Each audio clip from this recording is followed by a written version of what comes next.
Hello and welcome to Swanson Stadium for Game 2 of our ASUN quarterfinal between the FGCU Eagles and the Jacksonville Dolphins. Mike Folta here with you on the FGCU Broadcast Network. The Eagles enter the quarterfinal of the conference tournament as the top seed in the South Division, but they find themselves trailing by a game in the series to the bottom-seeded Dolphins. Last night in Game 1, Jacksonville rallied to put up 4 runs at the top of the ninth and advance to a 4-1 win over Florida Gulf Coast. The pitching on both sides was fantastic in Game 1.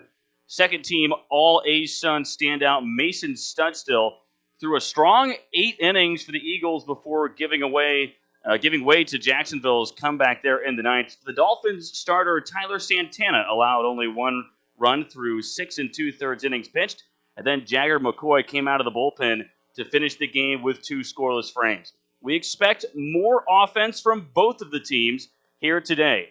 For FGCU, the man trying to prevent that offense here in the first inning is the starting pitcher, Tyler Tipton. Tipton, a 6'1", 180-pound right-hander out of Tampa, Florida. And he will first see Ruben Samayan. Samayan, the starting center fielder here for Jacksonville. He has been a mainstay in the middle of their outfield over the last couple of seasons. Tipton working out of the windup in the first pitch here to the left-handed leadoff man is a ball low. And we start things out 1-0 to Ruben Samayan. Samayan was one of the only hitters to register multiple base knocks in last night's game. It was Samayan and also Jesus Pacheco, both for Jacksonville. Here's the 2-0. Fastball is popped up third base side, shallow left, and now coming in is Brian Ellis, and he makes the catch for out number 1. So there's 1 away for now Dakota Julila, the shortstop.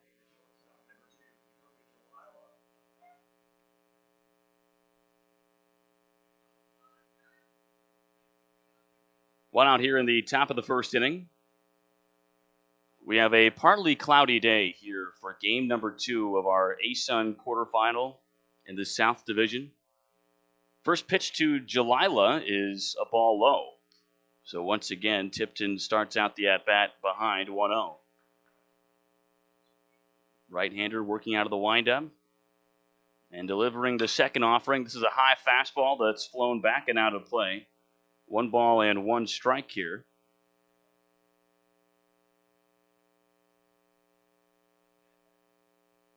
Jalila leads the club in batting average, .314 for Dakota Jalila.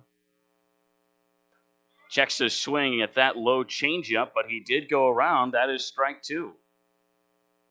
1 ball and 2 strikes to Jalila, the redshirt senior out of Lake Worth, Florida. Known as a contact hitter. The 1-2 just misses outside. Fastball couldn't catch the low outside corner. 2 balls and 2 strikes here. Jalila, one of the hardest players to strike out in the country. The 2-2 off speed misses low and away. Now it's a full count. Jalila has worked the count full after being down 1 ball and 2 strikes. Tipton's got 1 out in his pocket. Here's the payoff pitch. Fastball misses low, and Jalila sneaks away from Tipton with a walk here in the top of the first.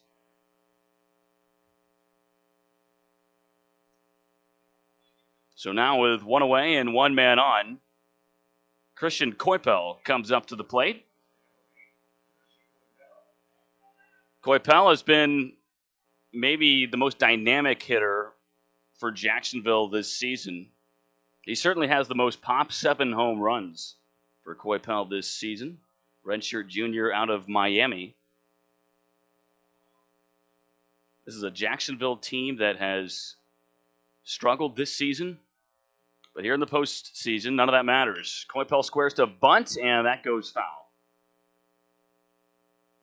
Only 11 wins for the Dolphins throughout the regular season, but as was the case last night, none of that matters now. For FGCU, this is a win-or-go-home game. Jacksonville is trying to keep their season alive as well, although they already have a series win or a game win in this series in their pocket, so they don't need to win today.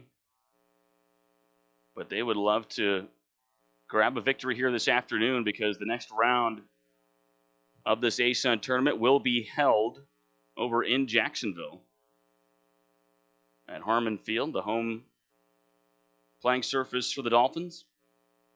It's 0-1 to Coypel here still. Tipton working from the stretch. He's got Jalila on first and another pickoff move, but Jalila is back in time.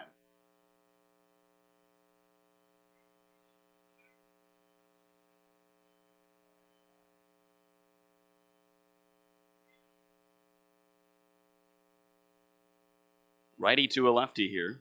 0-1. Tipton delivers. Fastball misses at the eyes.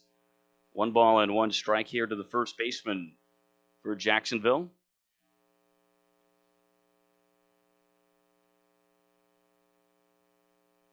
Coypel coming off a strong season last year in that shortened campaign. Another pickoff move, and they almost got Jalila over there at first. That was a quick step from Tyler Tipton. But Jalila back safely. Coypel had 5 home runs in that shortened 2020 season. He didn't make it all the way through his junior year as Tipton misses with a fastball high and outside. It's 2-1. Coypel only played 6 games in his junior season back in 2019. But he's had a very strong campaign here in 2021, hitting .262 with 7 homers. 2-1 from Tipton. Fastball just above the zone, and now it's a 3-1 hitter's count to one of the best bats in this Jacksonville lineup.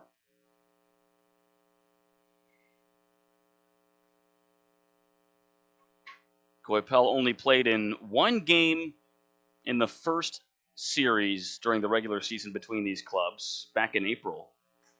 Another pickoff move to check on Jalila here, and once again, the fleet-footed shortstop slides back safely. FGCU and Jacksonville played 6 times in the regular season. 1 3-game series in April and 1 at the start of May. They were spaced about a month apart. Tipton paying a lot of attention to Dakota Jalila over there at first. Jalila has not stolen a bag yet this year. He's 0 for 2. 3-1 to Coypel. Tipton delivers. Fastball misses up. Back-to-back walks here from Tyler Tipton. And now it brings up the cleanup man and the DH, Mike Casella.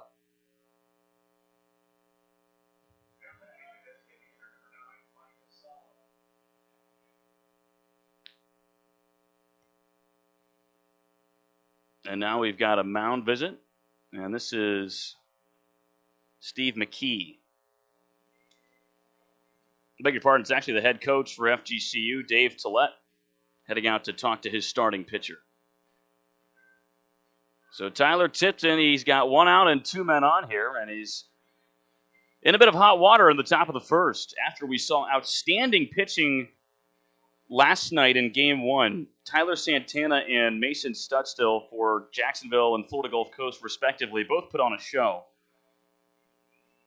And the relievers were spectacular as well. Jagger McCoy came in and threw 2 1/3 really strong innings, did not allow an Eagle player to reach, and then Joey Mugavero came in for just 2 outs there in the 9th for FGCU. Gave up 1 hit, but no runs. So the powwow is broken up. We've got 2 men on here, and a chance for Jacksonville early with Mike Casala at the plate. Casala, a 2-way player. He's also a very strong arm for the Dolphins. He's only got 5 ribbies on the year. Now a pickoff move to second, but nobody was covering the bag, although Jalila was fooled. Quarterfinal action In the top of the first, off-speed misses low across the plate on the outside, and it's 1-0 to Mike Casala.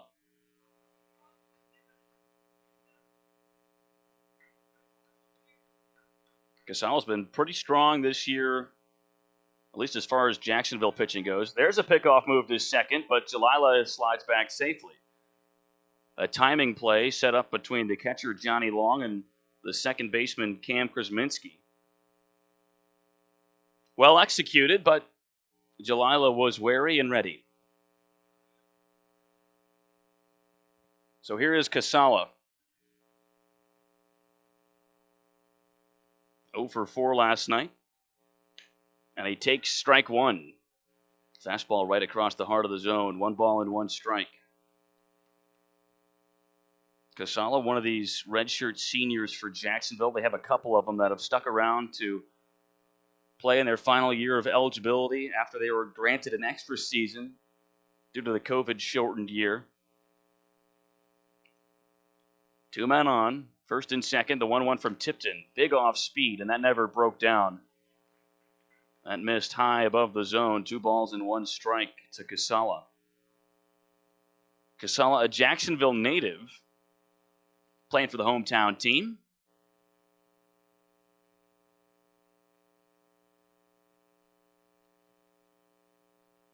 Tipton dealing from the stretch. Fastball is popped up out of play, foul. Back behind home plate. 2 balls and 2 strikes.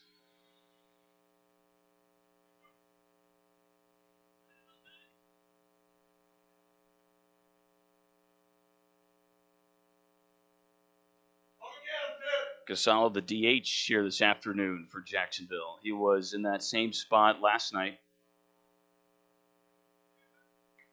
He's a pitcher who can hit for himself. He's already thrown 44 innings this season for Jacksonville on the hill.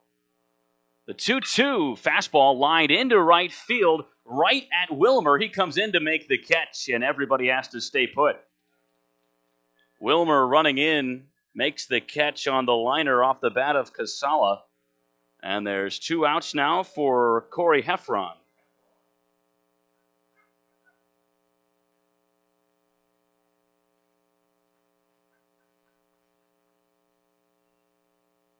Jalila on second base, Koipel on first. They both reached on walks. And now it's Heffron, who did not see the field of play last night in Game 1.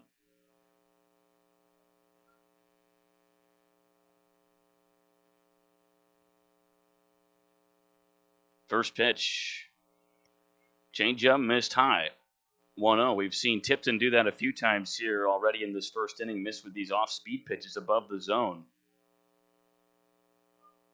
Especially to Christian Koipel. We saw Koipel let a couple go by, and he's got a big swing. He could give a couple of those a ride. 2 outs, Tipton. The 1-0 to Heffron, and this one finds the outside edge. Nice off speed there on the outside black to Corey Heffron, and the count is tied at 1-1. We've got a gentle breeze here this afternoon in Southwest Florida. Last night it was coming in stiffly from right, and that put a damper on the offense along with the outstanding pitching that we mentioned earlier. But a much friendlier breeze here this afternoon for hitters. And we do expect more traffic on the base paths here today just due to the nature of the series so far between these two clubs. There's a banjo bounce over the head of Tipton. He reaches back to glove it, throws to first in time to end the inning. Tyler Tipton with an acrobatic play coming off his mound to help himself out. And it's a scoreless top of the first for the Dolphins. The Eagles will have the bats when we return for the home half of the first here on the FGCU Broadcast Network.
First chance at the bats here for FGCU in the bottom of the first inning. Jacksonville left a couple of runners stranded there in the top of the first, but now it's Brian Ellis to lead things off here for Florida Gulf Coast against Mason Adams, the right-handed starter for Jacksonville. Welcome back to Swanson Stadium. Game 2 of our ASUN quarterfinal here between the Jacksonville Dolphins and the Florida Gulf Coast University Eagles. Adams out of the windup. Here's the first pitch to Ellis. A fastball right down the middle, and it's 0-1. Adams, a redshirt sophomore out of Okeechobee, Florida. 6'1", 170.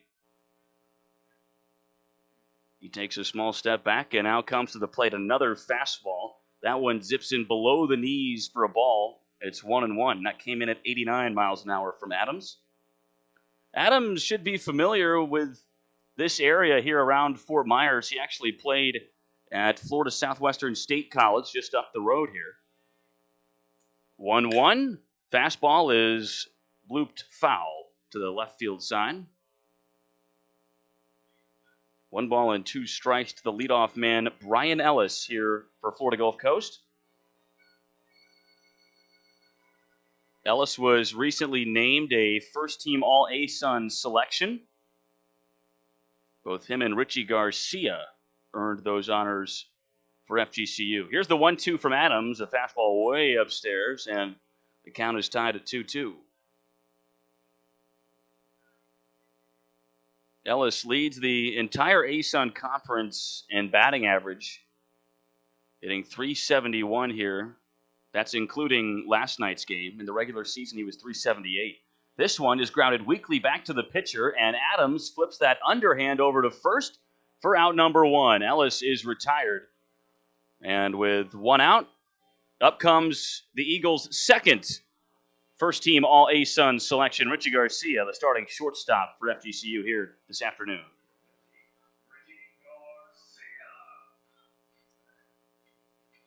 Garcia has had a whale of a year, just like Ellis has. Garcia with a little bit more pop. He's hitting .293 on the year, 5 home runs to his name. And he takes a fastball low, and it's 1-0.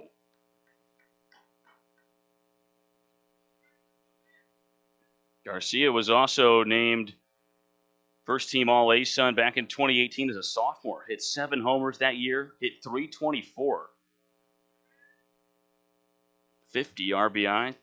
As a freshman, an All-ASUN Freshman of the Year. Here's the 1-0 from Adams out of the windup. Fastball misses low across the plate, and it's 2-0. Adams can dial it up a little bit. That one came in at 90. We expect him to be right around that neighborhood, maybe getting up to 91, 92. Third pitch of the at-bat to Garcia. A fastball just caught the low outside corner. 2 balls and 1 strike now to Garcia. That one maybe looked a little bit low, but it was just good enough.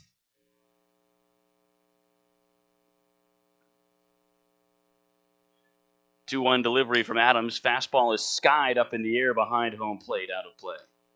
2-2. Garcia has produced every year he has been with FGCU. And he's a big piece of Dave Tollett's recipe here this season. Batting in the second spot here this afternoon. The 2-2 delivery. Fastball is hit in the air into the corner in left field. Heffron chasing, leaps up, can't make the catch. It's off the wall, and Garcia is to second, digging for third. The throw comes in, head first slide, and Garcia is safe.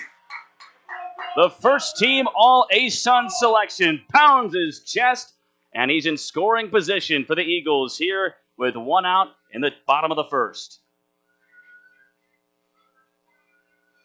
Richie Garcia lifting 1 out to left. Heffron couldn't make the play. He ran into the wall pretty good.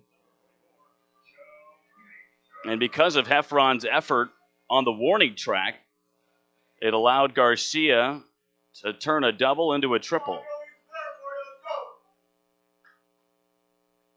Man on third, and it's Big Joe Kinker to the plate. He takes a fastball up at the hands for ball 1.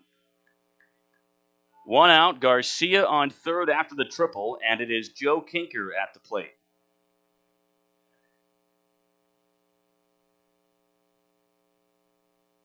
Adams trying to work out of a bit of a jam here in the first, and he misses low, and that hits the dirt in front of the catcher, Jake Berg, but a nice stop by Berg, sliding to his right to keep that curveball in front. Although now it is 2-0 to the burly first baseman for the Eagles, Joe Kinker, who leads the club in RBI with 43 and home runs with 13. Adams from the stretch. Fastball is chopped foul. 2-1. Kinker well ahead there of that 90-mile-an-hour fastball. Hit it off the end of the bat and was able to swing it over to his pole side, but well foul.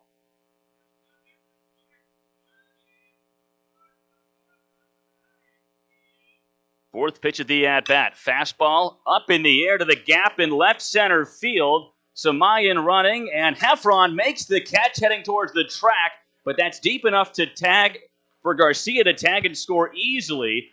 And it's an RBI sac fly for Joe Kinker. Eagles are on the board. It was an outstanding play from the left fielder, Corey Heffron. There's 2 outs, and FGCU is up 1-0.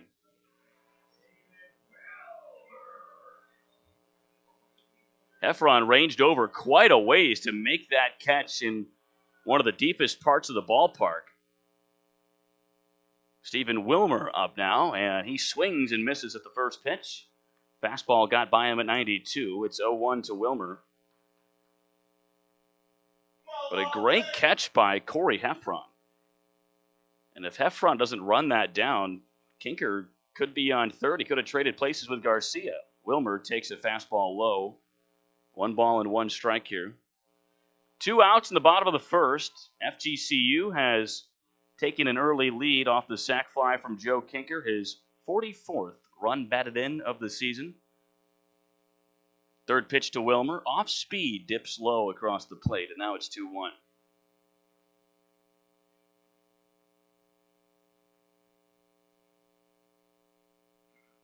That ball from Kinker maybe hung up in the air a little bit because of the wind, and that allowed Heffron to run over and make the catch. 2-1 misses up above the zone to Wilmer. 3 balls and 1 strike. But it is 1-0. Kinker with the sac fly. Bases are clear now. That's a 3-1 count to the cleanup man, Stephen Wilmer. Adams kicks and deals. Fastball misses low across the shoelaces, and that puts Wilmer on first here with 2 outs. A 2-out walk, and it brings up the third baseman, Alejandro Figueredo, here for the Eagles. Figueredo maybe hasn't had the season that he would have liked to have had at the plate, although his numbers have been decent. Figueredo hitting .261 through the end of the regular season with a handful of homers and just over 20 RBIs. 22 is what he finished the regular campaign with. Wilmer on first, and the initial pitch here to Figueredo in the dirt. Wilmer takes off for second. High throw, and Wilmer is safe at the bag. Jake Berg popped up and whipped it down to second, but it was a great read from Stephen Wilmer on a ball in the dirt. Figueredo wanted to hold Wilmer at first, but it was Stephen Wilmer, the sophomore from Sarasota, who knew a little better on the play and is now in scoring position. 1-0 to Figueredo. FGCU threatening again. The second pitch, a big curveball, misses right at Figueredo's shoulders as he had to duck out of the way of that one. And now Jake Berg heads out to have a quick chat with Mason Adams. 2 balls and no strikes to Alejandro Figueredo. Mentioned that the starting pitcher here for Jacksonville, Mason Adams, played at nearby Florida Southwestern State College, a very good JUCO program with Coach Ben Bezier over there in downtown Fort Myers. Adams started 8 games last season with the Buccaneers. Now he's starting with the Dolphins. This fastball is swung on and missed by Figueredo. It's 2-1.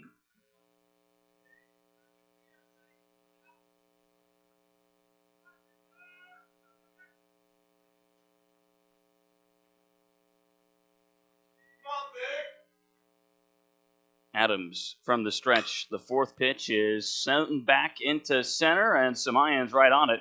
And that is out number 3. Right at the center fielder, Ruben Samayan. Figueredo flies out, but FGCU is on the board on 1 hit, 1 run, and no left on base and one left on base and no errors. Eagles up early. We head to the second when we come back on the FGCU Broadcast Network.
Second inning of work on the hill for Tyler Tipton for FGCU. His Eagles have a 1-0 lead over Jacksonville as we get ready to start the second. Elias Flowers, the right fielder, to the plate now for Jacksonville. And the first pitch to Flowers is a called strike, high fastball, and it's 0-1.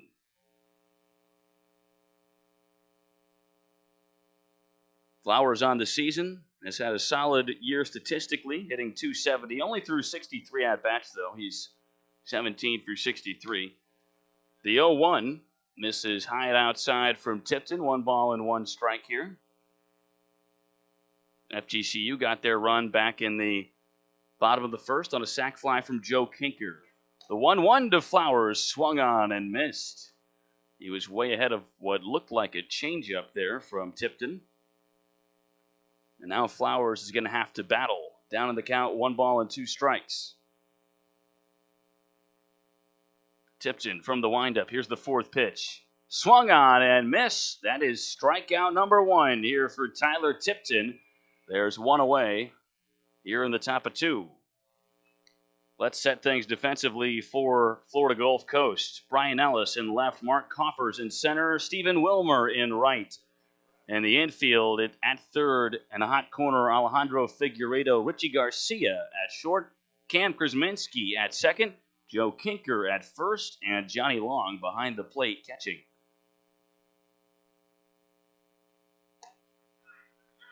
Jackson Gratsky at the plate now, and he takes a strike there from Tipton. 0-1. Second pitch from the righty, a fastball just missed low below the zone. 1 ball and 1 strike. Gratsky, a wiry frame up there, 6'3", 180 pounds, originally from Orlando. The 1-1 is sent away foul. Gratsky a little frustrated that he missed that pitch. He's down now 1-2 to Tipton. Tipton really started to fall behind in counts in that first inning, but here in the second, he's gotten ahead of 2 consecutive batters.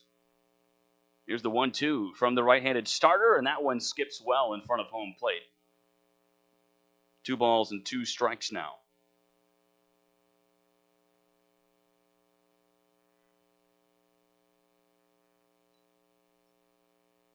Tipton was able to strand a couple of walks in that first inning. 2-2, just misses low across the low outside corner, and it's now a full count. We did see the FGCU bullpen starting to warm up in that first inning. Fastball in 3-2, grounded left field or left side. Figueredo now over to first in time for the second out of the inning. Alejandro Figueredo with some nice mobility over there at third, moving across the diamond and then throwing across the diamond to Joe Kinker at first for out number 2.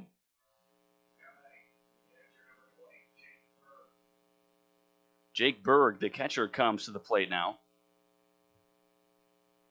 Berg hasn't seen a ton of action. This is only his 11th start of the season, and he fouls off the first pitch. Got a piece of the catcher, Johnny Long, and in an act of courtesy, our home plate umpire, Ray Chamberlain's going to head out and give Long a moment to gather himself. So Jake Berg here, down 0-1. Freshman from up north, Green Bay, Wisconsin, making his way down to Jacksonville. The 0-1 just misses low across the plate there. 1 ball and 1 strike here to Berg. Berg was 7 for 36 in his previous 16 appearances. He cuts right through that one. Off-speed offering, and now it's 1-2. Tipton gets ahead in another count.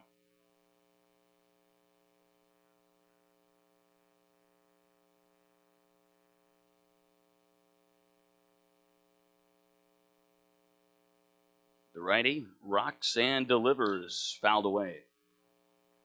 We stay at 1-2. We'll try it again. FGCU in their home blues. Pinstripes on the white knicker pants, high blue socks. Green numbers, white trim.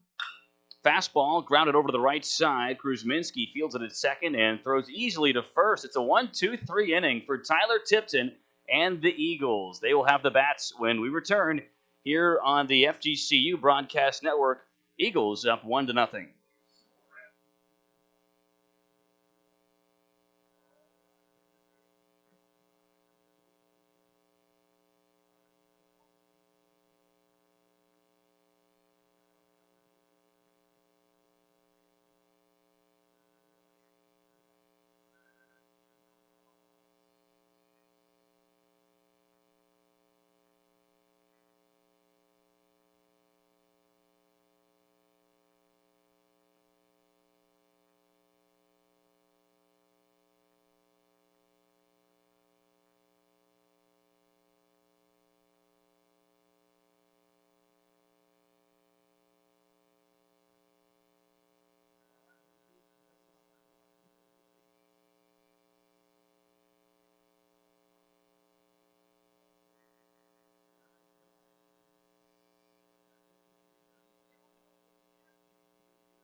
Here we are back at Swanson Stadium in the bottom of the second inning between FGCU and Jacksonville. The Eagles have the bats, and they lead it 1-0. Ian Farrow will lead off the bottom of the second inning here against Mason Adams, the starter for Jacksonville. First pitch from Adams to Farrow, fastball right on the low edge. And it's 0-1 to start things out to the DH for FGCU. Adams working out of the windup here. And his second pitch, another fastball. This is popped up and out of play. So Farrow behind in the count. 0-2. Freshman Farrow's had a great campaign here. Recently named to the ASUN All-Freshman team. Hit .296 over the course of the regular season. And now the 0-2 is fouled back as Farrow stays alive. Just got a piece of that fastball. Farrow leads the club with 12 doubles on the season. Although he hasn't hit particularly well against Jacksonville in the previous 6 meetings in the regular season, not including last night. Farrow only 3 for 24 against the Dolphins between the 3 games in April and the 3 games in the first week of May. 0-2 curveball, got him looking. Farrow let it go by, and he is caught window shopping for out number 1. It's the first strikeout of the day for Mason Adams. We've seen a lot of fastballs from Adams. Haven't seen the curve too much. We saw it miss badly against Figueredo when it almost hit him. That one was a perfectly executed 12-6, and Adams earns the backwards K on Farrow. So here comes Cam Krazminski. First pitch to Krazminski is hammered back to left field towards the wall. Gone! Cam Krazminski leaves the yard here in the second, and it's 2-0 FGCU. Krazminski gets his 3rd home run of the season. The senior Krazminski in a win-or-go-home game is not ready to go home. It's elimination time, and the Eagles are fighting back here in Game 2. That was a shot over the head of Corey Heffron in left field, and now it's 2-0. Mark Coffers comes to the plate now. First pitch to Coffers. Fastball misses low and away from Adams. 1-0. So Krazminski hits one out to left on the first pitch he sees. 1-0 to Coffers from Adams. Another fastball. This one misses out. Now it's 2-0.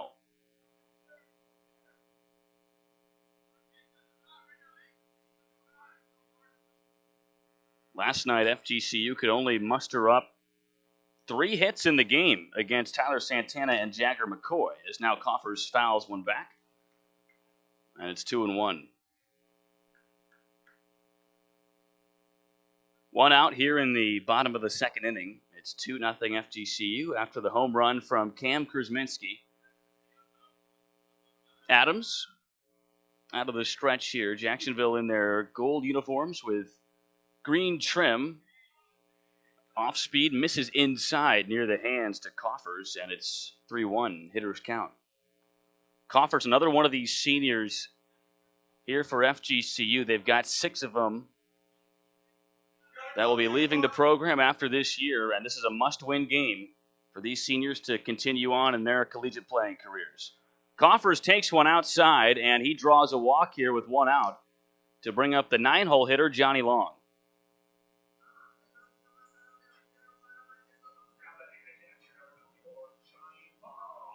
Johnny Long on the other end of the age spectrum, a freshman, originally from Naples.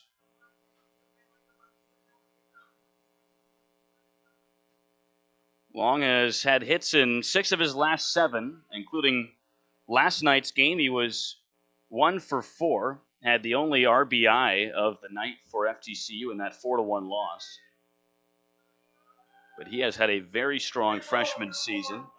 Another one of these ASUN all-freshman team selections, him and Ian Farrow, the 2 recipients of that award on the Eagles squad. First pitch to Long is roped into right center, and that finds grass in the gap. Racing around second and heading for third is Coffers. He slides in safely, and the Eagles have runners on the corners here with 1 out. Johnny Long keeps his hot stick rolling here with a base knock into right center. And that brings about the top of the order as Brian Ellis will now head to the dish. Now a gathering of the clans on the hill. It's the shortstop, Dakota Jalila, the catcher, Jake Berg, talking to the pitcher, Mason Adams. who has started to get knocked around a little bit by the bottom of this FGCU lineup, but now it's the top of the order, Brian Ellis at the plate. Ellis grounded out weakly to Adams his first time up. But certainly not somebody that you want to see with a runner in scoring position and 2 men on if you're Mason Adams.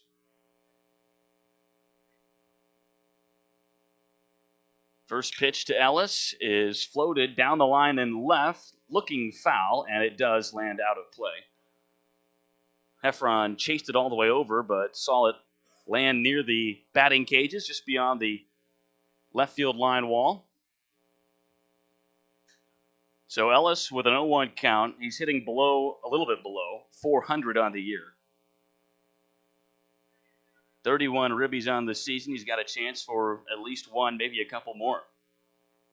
One down here in the bottom of 2. FGCU up 2-0. Adams from the stretch. Second pitch to Ellis. Ground ball right side. This could be 2. It's fielded at second, and then Jalila over to first in time for the double play. Adams minimizes the damage for Jacksonville, rolls the double play. It's a 4-6-3 to end the inning as the Eagles strand a runner. They do get a run, though, off the homer from Krazminski. They're up by a pair here, heading into the top of the third on the FGCU Broadcast Network.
To the top of the third we go here at Swanson Stadium. FGCU with a 2-0 lead. First pitch from Tyler Tipton to Jesus Pacheco is a called strike on the outside edge.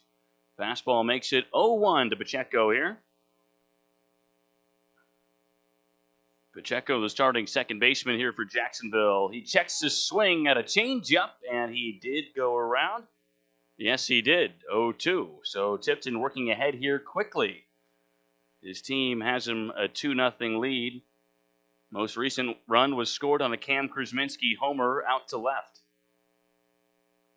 But now Tipton working ahead. Third pitch is chopped right back up the middle. Coming in from second as Krazminski throws over the head of Kinker. And that goes out of play. Let's see if they will allow Pacheco to second. They're going to keep him at first, I believe. And indeed, they will keep him at first. That was Johnny Long, the catcher, backing the play up behind first base in foul territory. And great hustle from Long to get to that ball, because if not, it could have been an extra base for Pacheco.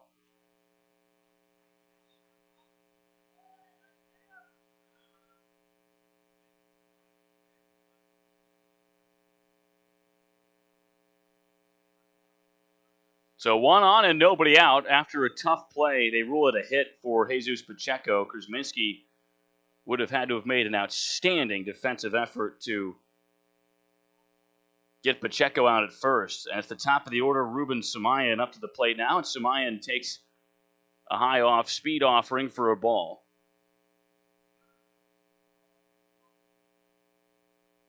Samayan flew out to left field his first time up. Tipton with a quick pick-over move. We saw him do that a number of times when Dakota Jalila reached first back in inning number 1. Samayan has been the day-in, day-out center fielder for Jacksonville this year. The 1-0, another off-speed, missed above the zone. 2 balls and no strikes to the redshirt senior from Miami.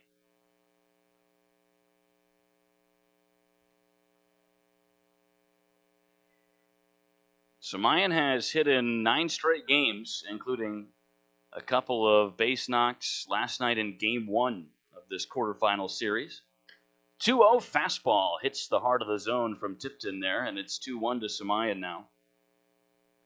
But Ruben Samayan had a great year. He's been outstanding at the plate all season, but especially as of late. 17 for his last 37 at the dish. He's also reached base in 43 straight games. The 2-1, a hit and run, ground ball to second. Garcia fields it. No play at second, has to throw across to first to get Samayan at the bag for out number 1. A hit and run put on there by Chris Hayes, the head coach for Jacksonville. And that prevented the double play. Samayan swung at a low pitch, rolled it right to Garcia, who had to quickly throw to first. And there is one retired, as now I believe Dave Tollett is going to bring out the athletic trainer here for FGCU.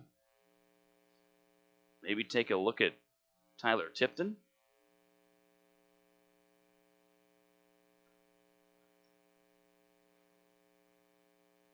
And that does appear to be the case.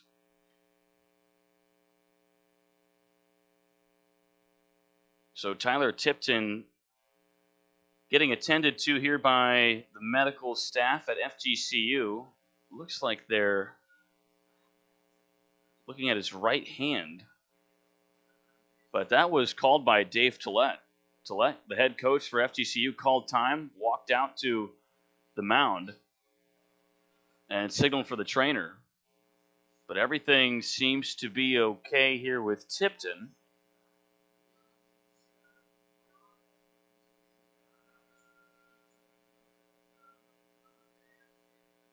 So we're ready to play once again here in the top of the third. Florida Gulf Coast on top 2-0.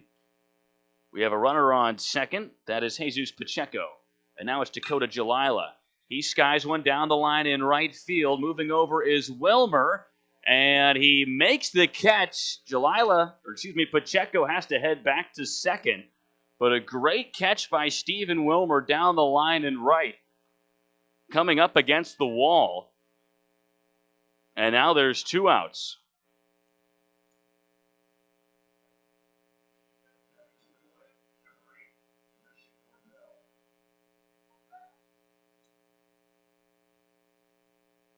Christian Coypel comes up now. Man on second and 2 outs here on the top of the third. Coypel walked his last time up. He was later left stranded in that first inning.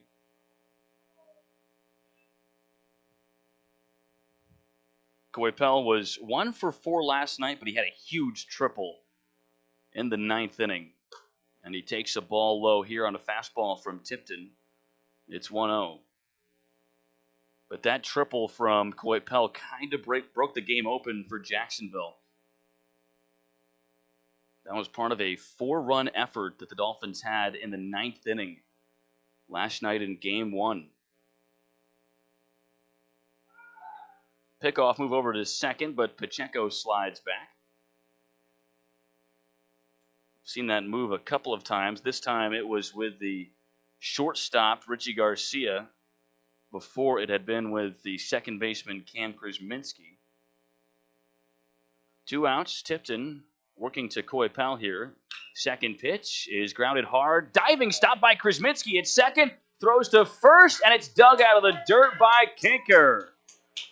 What a defensive effort from the Eagles here in the top of the third. First it was Wilmer down the line and right, and then Cam Krazminski with a diving stop at second, throwing it low to first, and then Kinker picked it off the ground for the third out of the inning. It's still 2-0. Eagles on top of the Dolphins, heading in to the bottom of 3 when we come back on the FGCU Broadcast Network.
Richie Garcia will lead off the bottom of the third inning for FGCU. His team leads 2-0 over the Jacksonville Dolphins in Game 2 of our quarterfinal series here at Swanson Stadium.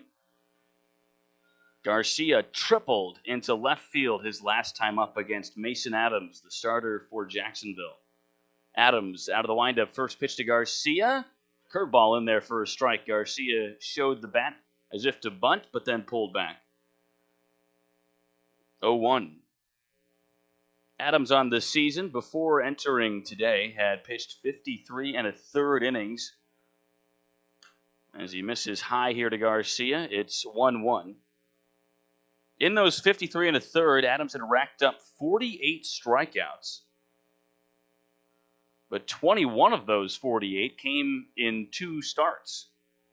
He tied the school record for strikeouts in a game just a few weeks ago against FGCU when he struck out 12 back on May 8th. Garcia fouls this one out of play. It's 1 ball and 2 strikes.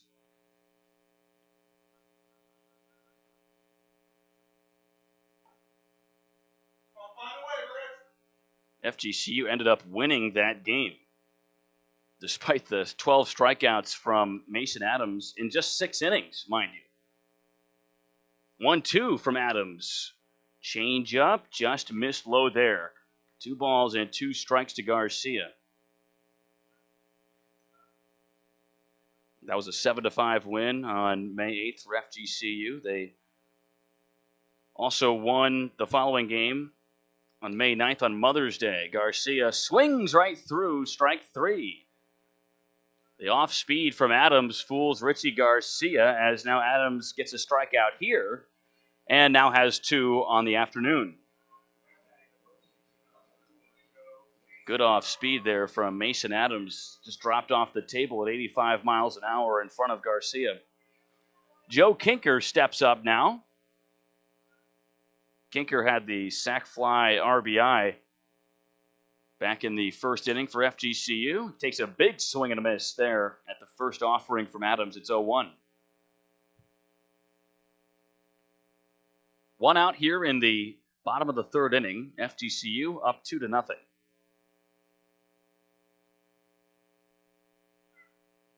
Now Kinker calls time.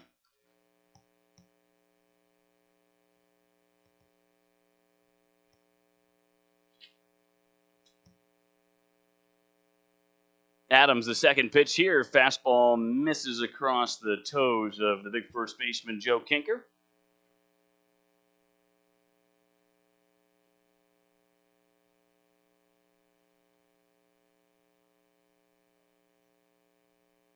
One delivery now from the righty. Fastball grounded away foul. 1 ball and 2 strikes. That's the second time we've seen Kinker ahead of one of these fastballs from Mason Adams. That one came in at 91. And Kinker was ahead of it enough to yank it foul to his pole side.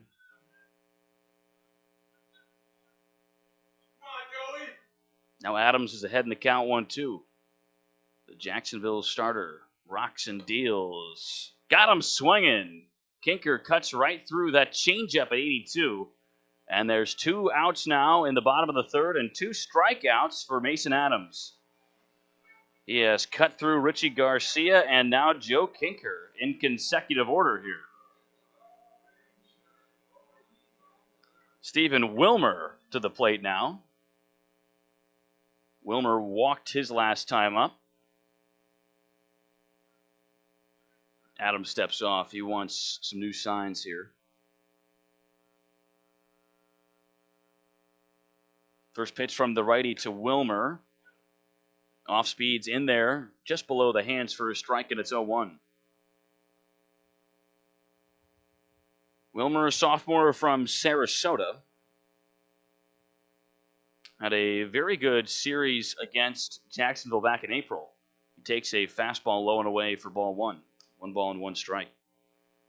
But in that April series against Jacksonville, Wilmer went 5 for 10 with 3 doubles and 3 runs batted in.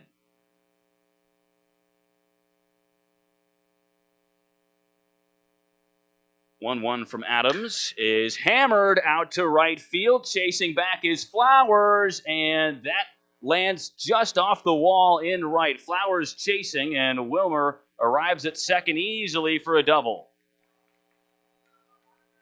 Wilmer skied that one up in the air, and it sat down right on the warning track. Looked like it might have got hung up in the wind a little bit as well. Wilmer got a good hold of it, but not quite enough to get it over the wall in right center. Runner in scoring position here with 2 outs for Alejandro Figueredo after the Wilmer double. That's Stephen Wilmer's 10th double of the season here. That was deep to right center. Figueredo from the right-handed batter's box swings right through the first pitch. Tipped it back into the glove of Berg. And it's 0-1 to the FGCU third baseman.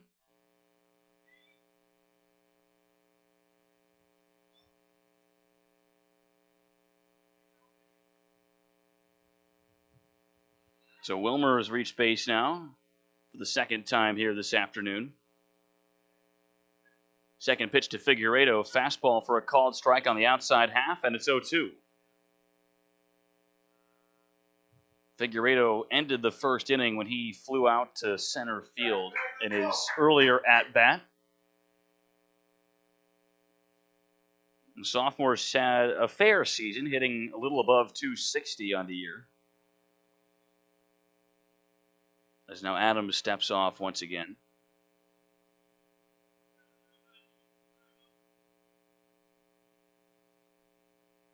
Third pitch from the righty is fouled back just barely by Figueredo. He nicked it back to the screen behind home. Still at 0-2 with Wilmer on second base, representing possibly the third run of the game here for FGCU. They lead 2-0.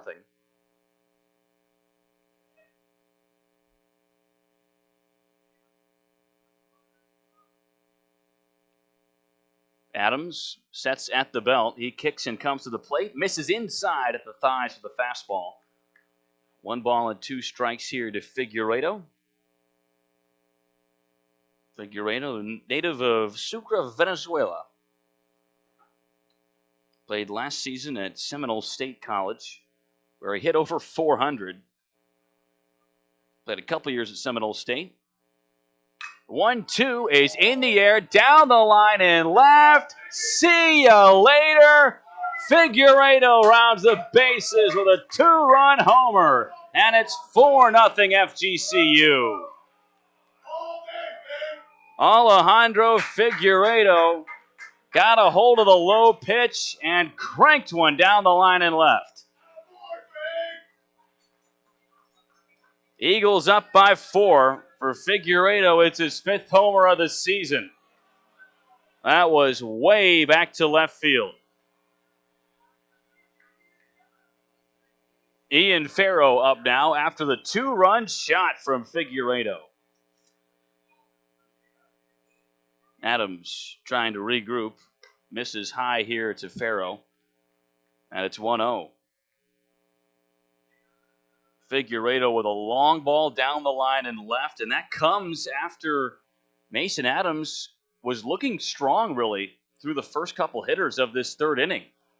And now he misses low again to Farrow, and it's 2-0. But remember, Adams struck out 2 of the most dangerous bats in this lineup for FGCU. He struck out Garcia and Kinker, sat him down in consecutive order. Then Wilmer doubled with 2 outs, and Figueredo cranked one out to left. The 2-0 is grounded through the left side of the infield. It's a base knock for Ian Farrow. And now the hits are starting to pour in from the Eagles. That's 3 consecutive base knocks from Wilmer, Figueredo, and Farrow.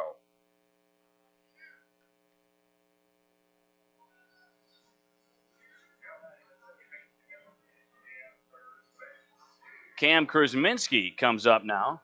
Things are not going to get any easier for Mason Adams with Krazminski at the plate, because the second baseman for FGCU took Adams deep to left his last time up. That was back in the 2nd inning. We're in the bottom of the 3rd right now, and FGCU has a 4-0 lead. They've hit 2 homers. One from the man at the plate, Cam Krazminski. One in this inning from Alejandro Figueredo. Krazminski watches a curveball low and away, and it's 1-0. The Eagles need a win here today to continue their postseason hopes and make it to tomorrow in what will be Game 3, if it's necessary, as Krazminski takes a strike there on the outside, 1-1.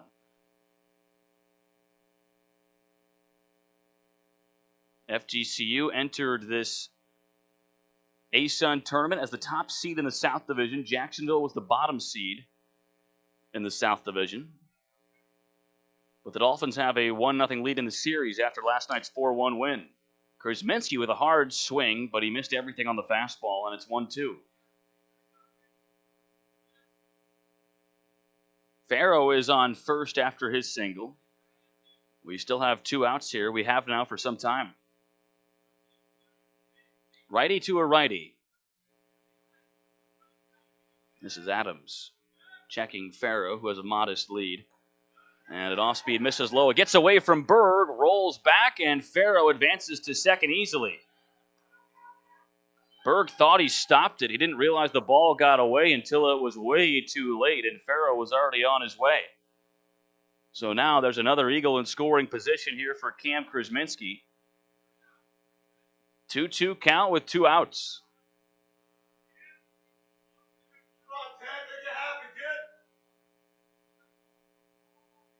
Adams trying to end the 3rd here. 2-2. Swung on and missed by Krazminski. It's the 3rd strikeout of the inning for Mason Adams. But FGCU puts up a pair here in the 3rd off an Alejandro Figueredo home run here. It's 4-0 FGCU on top of Jacksonville as we head now to the top of the 4th.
Mike Casala will lead things off here for Jacksonville in the top of the fourth inning.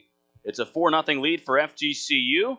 And the fourth inning of work for Tyler Tipton. He deals a strike on his first pitch to Casala. And we start things out 0-1 here in top of inning number 4 at Swanson Stadium. FGCU needs a win here today.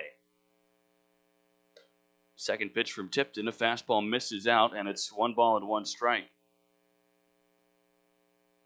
One thing that might be swept under the rug a little bit here through the first 3 innings or so is Tyler Tipton's performance on the hill for the Eagles, as this one is grounded foul off the end of the bat from Casala. And Tipton works ahead 1-2.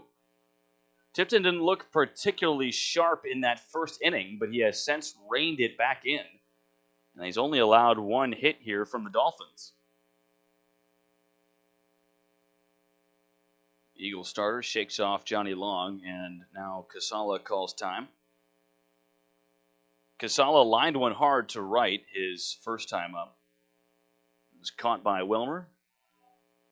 That one's in front of Long for ball 2 as Tipton pats his chest as if to say, my bad. 2 balls and 2 strikes here.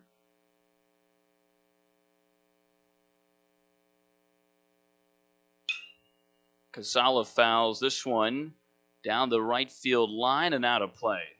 Still 2-2. Casala has hit well against FGCU this season. Remember, these two teams have played each other now 8 times this afternoon, 6 times in the regular season, and of course they're meeting here in the ASUN quarterfinals. 2-2 from Tipton, lined into right field. It comes in for Wilmer, but even though he was playing shallow, he had no chance at Casala at the bag. And the Dolphins have a man on first here with nobody out. Wilmer was playing very shallow, though, in right. Maybe playing the slice there from the right-handed hitting Casala. But it's a single for Mike Casala. He's now gone to opposite field in both of his at-bats here against Tyler Tipton. Brings up Corey Heffron here. Heffron grounded out to the pitcher Tipton in his first at-bat. And the initial offering to Heffron's a called strike on the outside edge. It's 0-1. Heffron made a great play out in left field heading towards the gap earlier in the game. He also leaped for one in the corner in the first inning that allowed Richie Garcia to make it all the way to third on a triple. And now he calls time. So we've got Casala on first and nobody out here.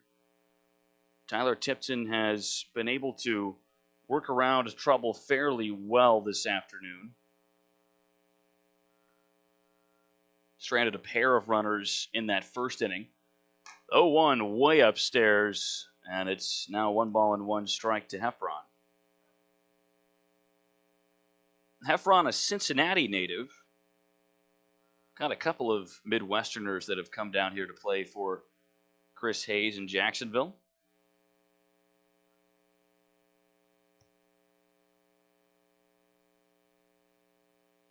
Third pitch to Heffron is punched into left field. A base hit. Back-to-back knocks here for the Finns. And they've got 2 men aboard.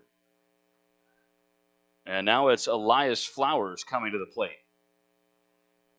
Back-to-back singles from Mike Casala and now Corey Heffron. Flowers comes up. He struck out his first time up. That was back in the second inning.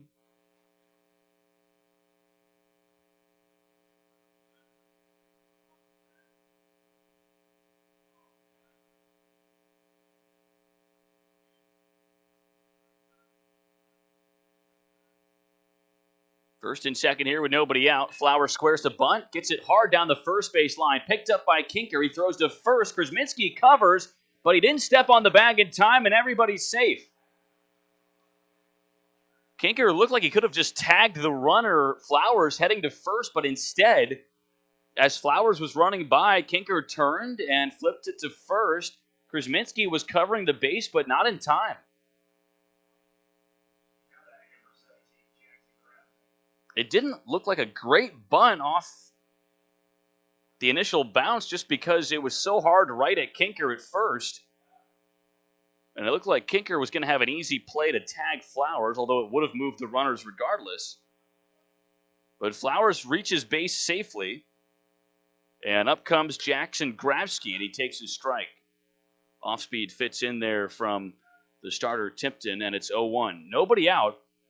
And the best opportunity here of the afternoon so far for Jacksonville. Bases juiced. Gratsky at the dish. He's 0 for 1 so far. And now time is called. Gratsky, a .275 hitter on the season. He's seen a decent amount of work. And that one misses low and outside. 1 ball and 1 strike. Gratsky in the regular season had 128 at-bats. He was 36 for 128. And 14 runs batted in. And he could grab a couple big RBIs here for Jacksonville. Nobody out, and the bases loaded. Tipton, the 1-1. Off speed is looped out to shallow center. This could be trouble. Garcia, that's Krazminski, makes a basket catch, and everybody has to stay put. Krazminski, and it's a huge out number 1 for Tyler Tipton and the Eagles. What a play here by Cameron Krazminski, who has had a few outstanding efforts at second. The center fielder, Mark Coffers, was not going to be close enough to make a play on that ball. It was all down to Cam Krazminski, and he made the play. Now here's Jake Berg with the bases loaded. Ground ball through the right side of the infield, and that brings in a run. Coming around to score is Heffron. The throw to the plate, not in time, and Jacksonville gets 2 runs back here in the top of the 4th. A 2 RBI single off the bat of the catcher, Jake Berg. Berg with a weak ground ball through the right side of the infield, and that's ideal when you're trying to score a man from second because it took Wilmer a long time to get there.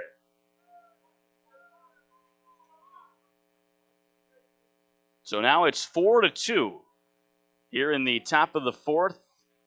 Runners on the corners with Jesus Pacheco at the plate, and here comes Dave Tillett, and we expect this to be a pitching change. It appears that Tyler Tipton's day might be done. He battled through some adversity here early. We did see the medical staff come out and check his throwing hand at one point. But Dave Tillett continued to ride as starter.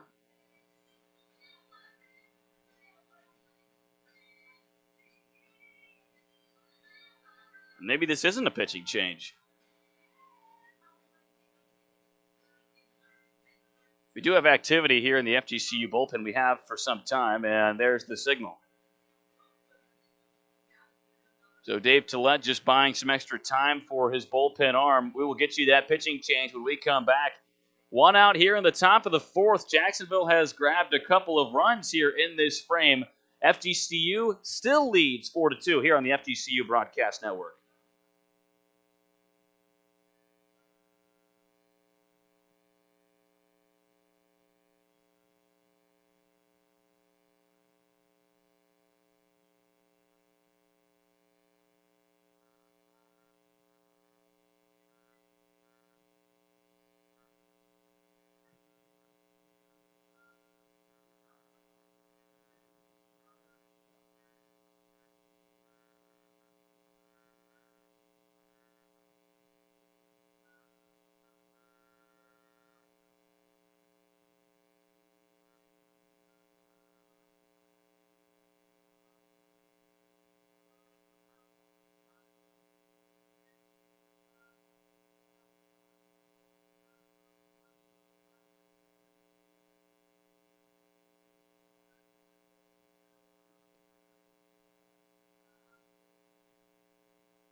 We've got our first pitching change of the day, and after Tyler Tipton made it through 3 1/3, we now have another Tyler. This is Tyler Shuck for the Eagles. Shuck, a 6'3", 210-pound right-hander coming out of the pen and inheriting men on the corners and the 9-hole hitter Jesus Pacheco at the plate. 1 out here in the top of the 4th, and Shuck's first pitch is a called strike. Curveball finds its way into the strike zone. 0-1 here. 4-2 game. FGCU on top of Jacksonville. Although the Dolphins have the last 2 runs of the ball game on an RBI single from Jake Berg. Berg on first. Got Gratsky, Flowers on third. Squaring to bunt was Pacheco, but he pulled back in time. It's a ball low. Long did well to stop it in front. We've got 1 ball and 1 strike on Pacheco, the freshman from Weston, Florida.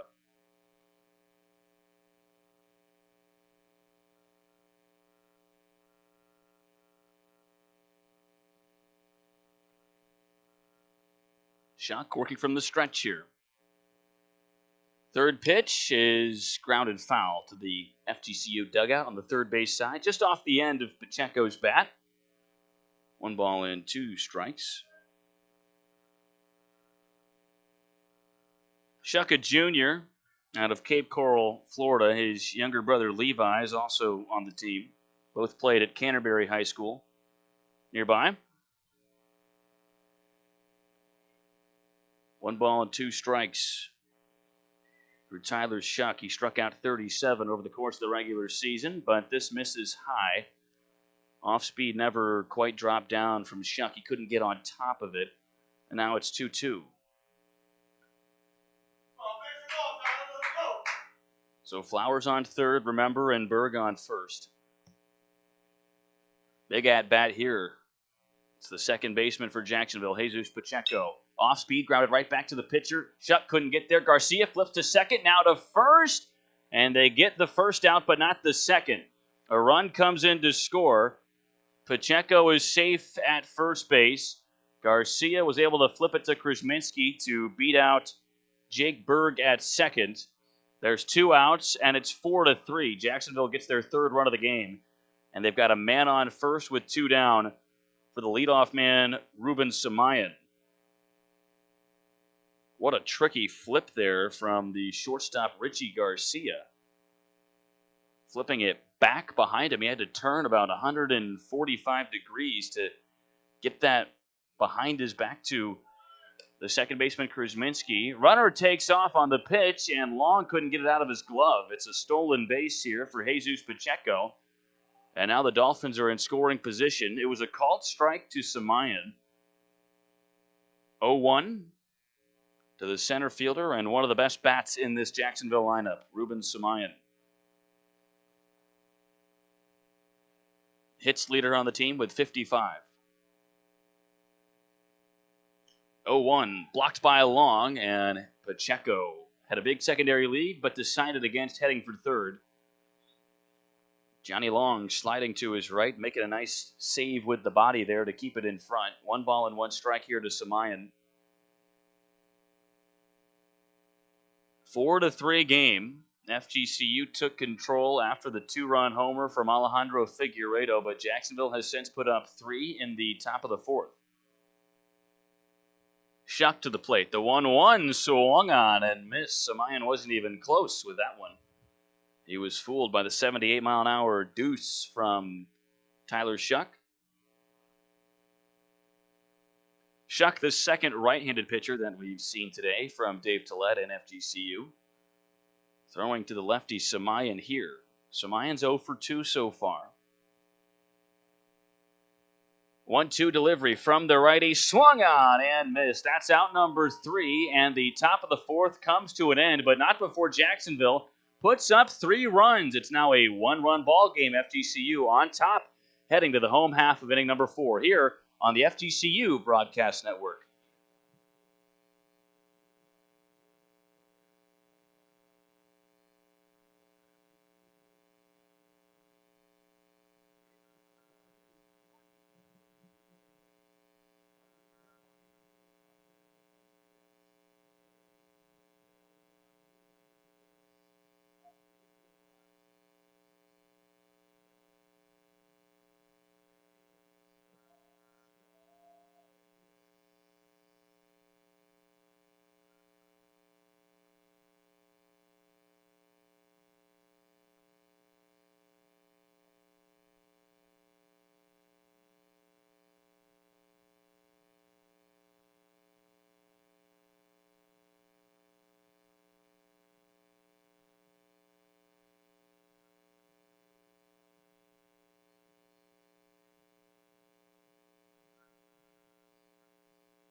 Things have started to tighten up here in game number 2 of our ASUN quarterfinal at Swanson Stadium. It is 4-3 now. The FGCU Eagles still have the lead, but it is much more tenuous after a 3-run fourth from Jacksonville. Up to the plate now here for the Eagles, Mark Coffers, and he's facing a new arm from the Dolphins. It's Tyler Nauman, and the first pitch to Coffers misses low, and it's 1-0. Coffers walked in his previous at-bat this afternoon. Nauman, a lefty up there for Jacksonville, replacing the starter Mason Adams. Second pitch here, misses outside to Coffers. 2 balls and no strikes. Adams made it through 3 innings and gave up 4 runs on 6 hits. He gave up 2 homers. 1 to Cam Krazminski, 1 to Alejandro Figueredo as Coffers flies this one up and out of play. 2 balls and 1 strike now.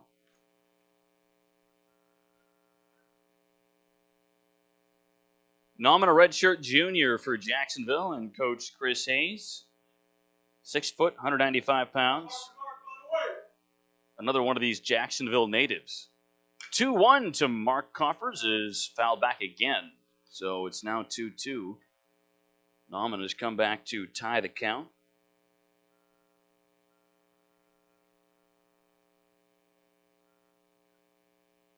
Nauman previously played a couple of seasons at the Florida State College of Jacksonville, the JUCO level, and he fans Coffers here.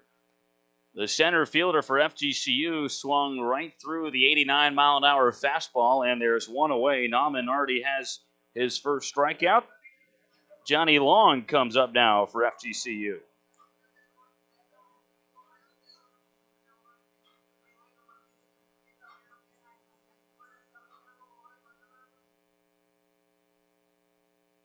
Long singled his last time up. He watches that one easily. That was well outside from Nauman. 1 ball and no strikes here. We mentioned how good that Johnny Long has been here recently for the Eagles. Hits now in 6 of his last 7. 7 of his last 8, if you count today. He takes his strike. Fastball just barely hit the outside edge there. 1 ball and 1 strike here. Long did not play in that recent series against Florida State for FGCU. 1-1 is in the air to right field. Coming in is Elias Flowers, and he makes the catch just inside the foul line for out number 2.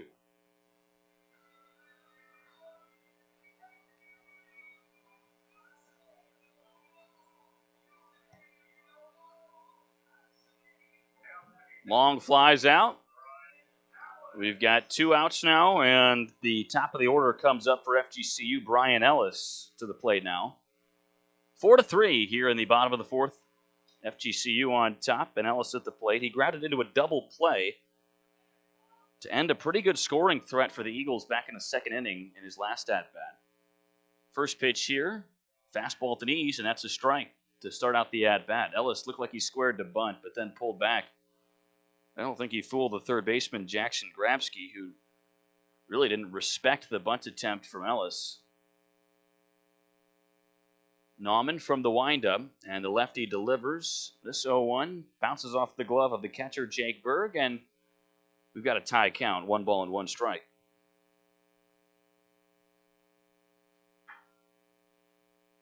We've mentioned Ellis's batting average leading the ASUN conference.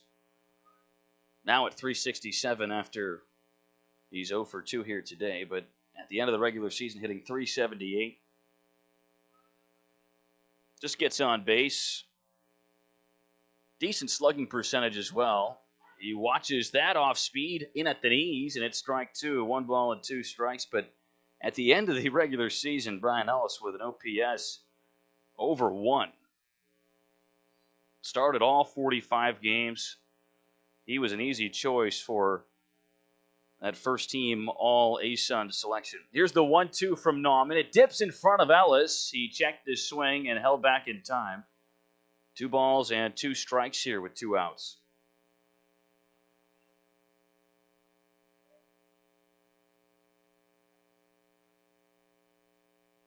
Ellis has been outstanding against Jacksonville this season in the previous games. The 2-2 here. Grounded right to shortstop. Jalila fields it cleanly. Whips it over to first. Just barely in time to beat out Ellis at the bag. Ellis hustled, but he couldn't quite beat out the throw from Dakota Jalila at shortstop. It's 3 up, 3 down for Tyler Nauman and Jacksonville. They are trailing by 1 run. FGCU on top 4-3 as we head now to the top of the 5th here on the FGCU Broadcast Network.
Four to 3 game here in the top of the 5th at Swanson Stadium. FGCU leading Jacksonville.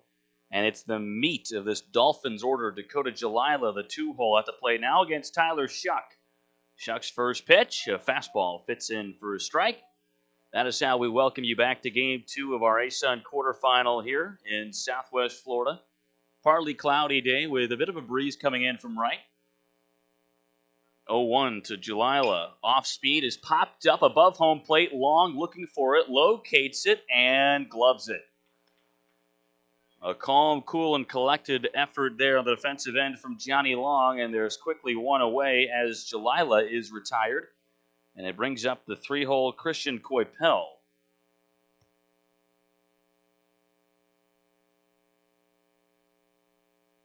Coypel is 0 for 1 so far. He has walked and grounded out to second base.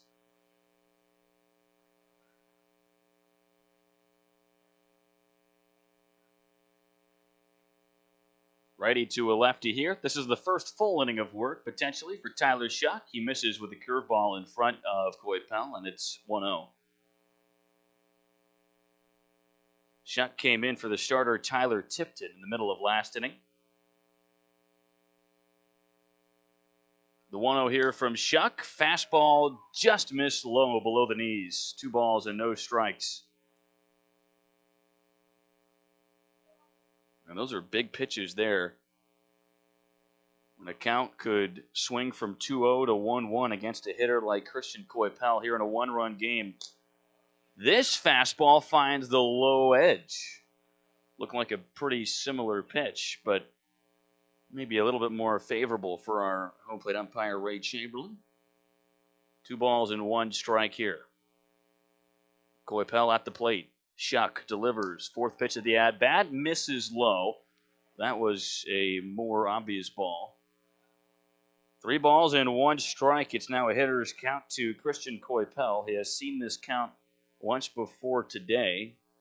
That was in his first at-bat when he walked against Tyler Tipton, the starter. Here's Shuck. He kicks and delivers. Fastball popped up. Foul territory, third base side. Figueredo ranging over, looking for the wall, and he makes the catch. That's 2 flyouts in foul territory here for Jacksonville in the top of the 5th. And there's 2 away for now Mike Casala.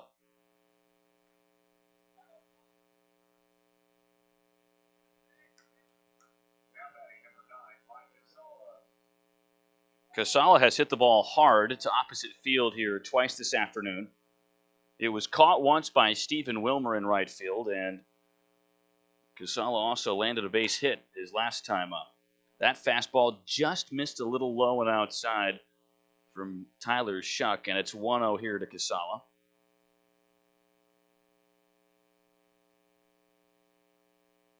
Shuck waiting for the sign. He's got it. Now he delivers. Changeup swung on and missed. Casala cut right through it. 1 ball and 1 strike. Shuck has pitched against Jacksonville 3 times previously this season. He pitched against the Dolphins in back-to-back games in May, on the 8th and the 9th, and also on April 10th. He started the game on the 10th, went 5 1/3. Only allowed 3 hits. Very strong outing.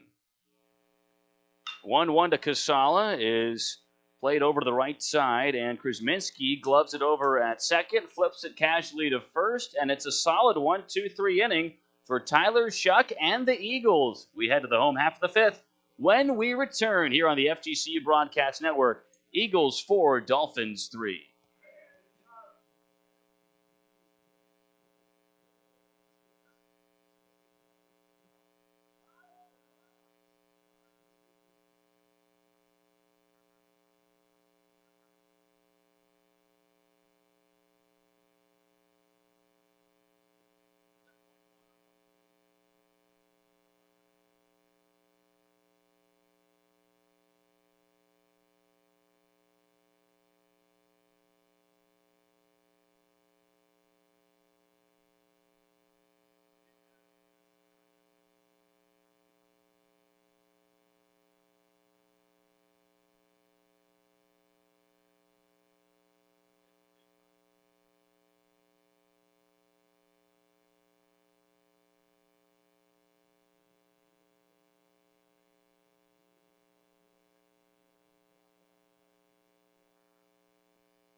Here is Richie Garcia for the 3rd time this afternoon. It is 4-3. The FGCU Eagles lead the Jacksonville Dolphins in the bottom of the 5th. Tyler Nauman out for another inning of work on the hill here for Jacksonville. His first pitch to Garcia. Fastball fits in for a strike, and it's 0-1. Garcia 1 for 2 so far this afternoon with a triple and a strikeout. He tripled back in the first inning. The 0-1 is hammered foul down the right field line. So now Garcia is quickly behind to Nauman, 0-2.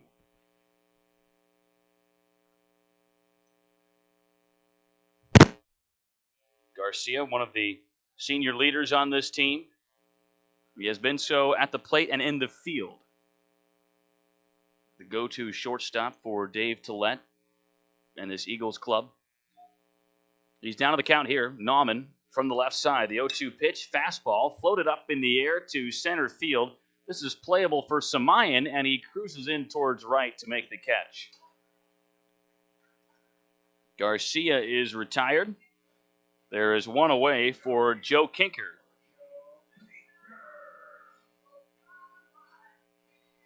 Kinker steps up.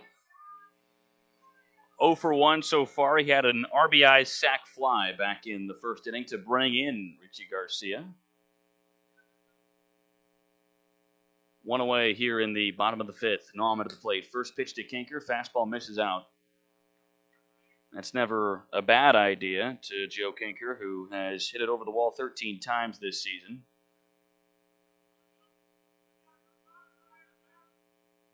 1-0 from the lefty, and this is nicked foul. 1 ball and 1 strike.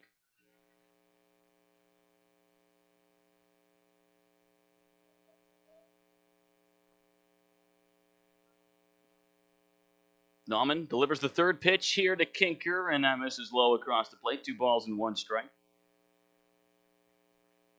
We've mentioned the series between these two teams a few times already. They played in April. FGCU swept those 3 games. The 2-1 to Kinker is fouled straight back. It's 2-2. And then in May, FGCU won 2 of 3 against Jacksonville. And then, of course, last night, the Dolphins had that 4-1 win in Game 1 of the quarterfinal. 2-2 here to Kinker. Just missed a bit outside. Kinker let that one go by with some great plate discipline. 3 balls and 2 strikes. A lesser man might have swung. Kinker held his ground. And now he's got a full count. Nauman to the plate. Payoff pitch. Fouled away to the right side. We'll try it again.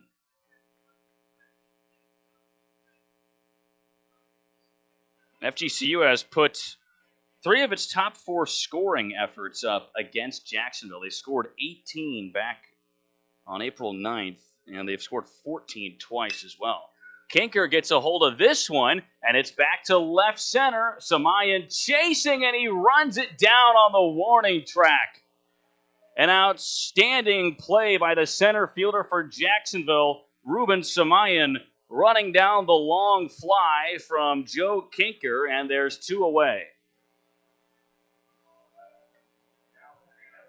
We have seen a couple of excellent plays in the outfield now from both teams, but especially for Jacksonville, that one was deep in the left center field gap, and Samayan was able to track it down. Here's Stephen Wilmer. He takes a ball low. 1-0 here with 2 outs in the bottom of the 5th. FGCU is up 4-3.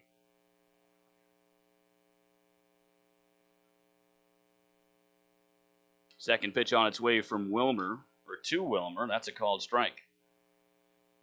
Fastball came in at, changeup came in at 83 from Nauman. 1 ball and 1 strike here. Wilmer doubled off the wall in right center his last time up. The 1-1, another off-speed. This misses low, right near the back foot of Stephen Wilmer. 2 balls and 1 strike. Wilmer 1 for 1 with a double and a walk. 2-1 delivery from the lefty Nauman is swung on and missed by Stephen Wilmer. Wilmer wanted that heater. 2 balls and 2 strikes here.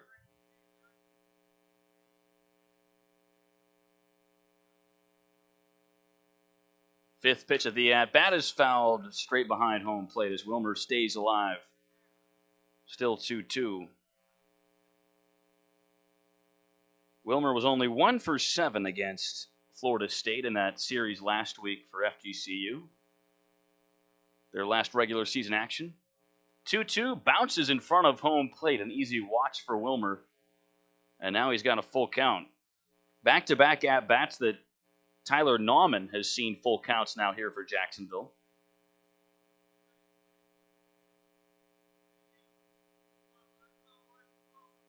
Nobody on, 2 outs. The 3-2 misses outside. It's a 2-out walk from Nauman. Wilmer draws his second base on balls of the afternoon, and it brings up Alejandro Figueredo.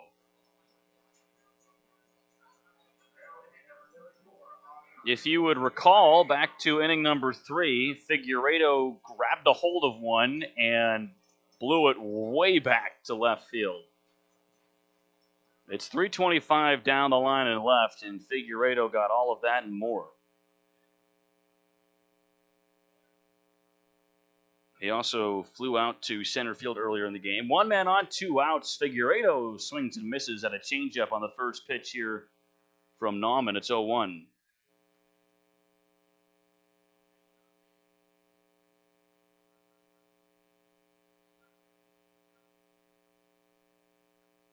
Nauman working from the stretch. Glove at the belt. He lifts it and delivers, and this is flipped out of play off the bat of Figueredo. And now Nauman works ahead 0-2. Something he hasn't been able to do the last couple of at-bats. That home run for Alejandro Figueredo was his 5th of the season. And his 2nd home run against Jacksonville this year. The 0-2 swung on and missed. Figueredo unable to follow up the homer. He gets caught swinging at a low off-speed offering from Tyler Nauman. And aside from the one walk, it was a good inning from Nauman. His team trails by 1. It's 4-3 FGCU leading when we head to the top of the 6th here on the FGCU Broadcast Network.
To the top of the 6th we go here at Swanson Stadium, and FGCU has a 1-run lead over Jacksonville. It's 4-3.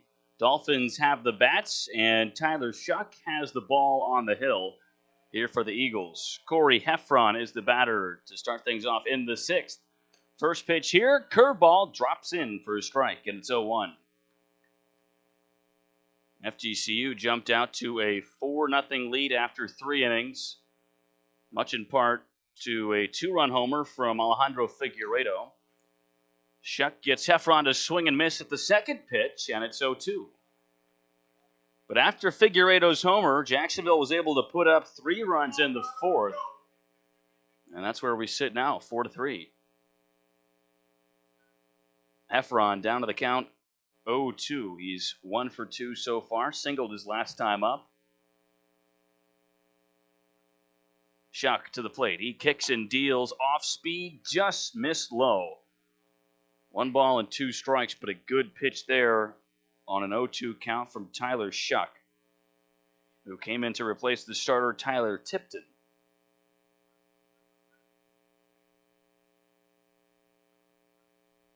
One-two from the righty, and it's a fastball at the eyes of Heffron.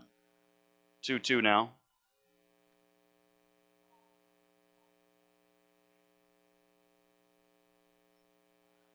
Jacksonville coming off of the win last night, but before that, they had suffered a brutal loss in their last regular season game to Stetson. There's a fastball that misses low and outside.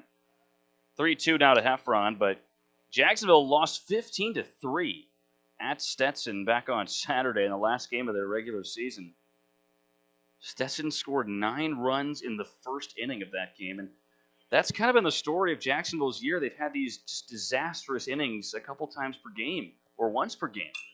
3-2 to Heffron, golfed up in the air, back behind home plate, long sprinting over, and he can't get over in time as it skirts off the netting.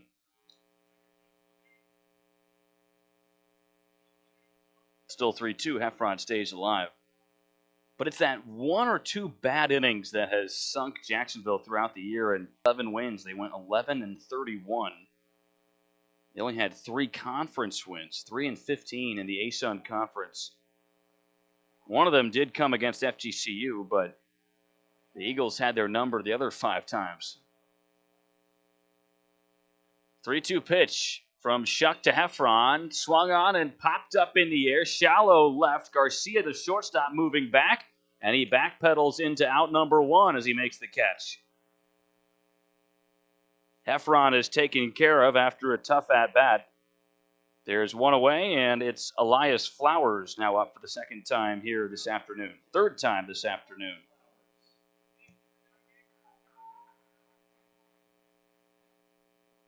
Flowers had that wacky bunt down the first base line a couple innings ago. Kinker fielded it, but didn't tag Flowers. Instead, tried to flip it to first, and that didn't work out. Flowers fouls the first pitch back. 0-1. That bunt from Flowers came in that 3-run 4th inning for Jacksonville. It was a big part of it, too. 0-1 here. Skips home plate, and it's 1 ball and 1 strike now to the right fielder for Jacksonville.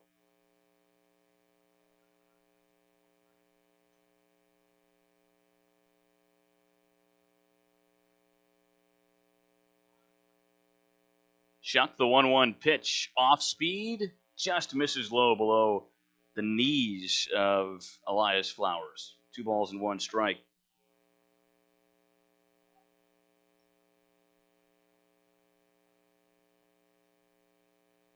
Yeah, that 4th inning was single from Casales, single from Heffron, and then Flowers bunted the bases full.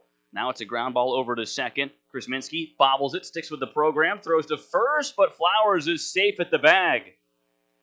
That's the second time that Elias Flowers has reached due to some mishandling in the infield from FGCU. That is ruled an error on Cam Krazminski at second.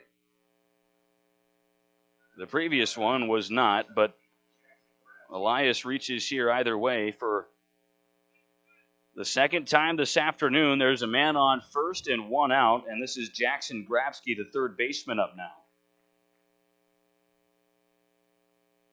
Gratsky looking for his first hit of the afternoon. Shuck out of the stretch, and he picked over early to check on Flowers, who's back in time easily.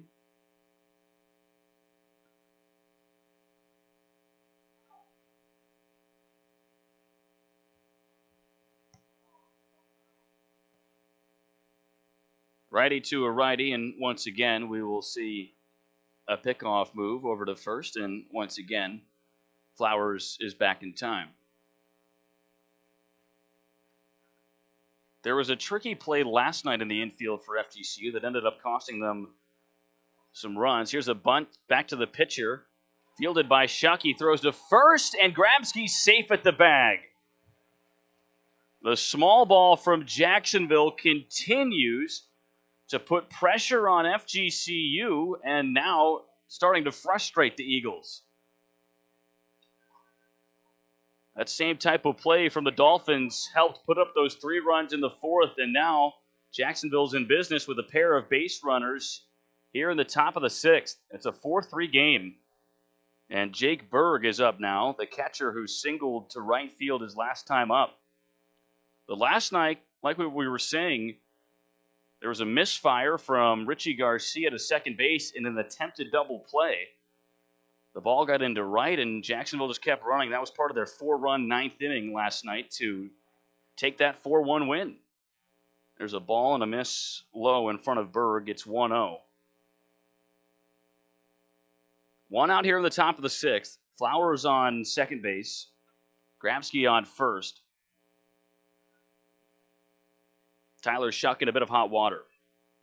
Second pitch here to Berg, and that's a bad miss high, 2-0.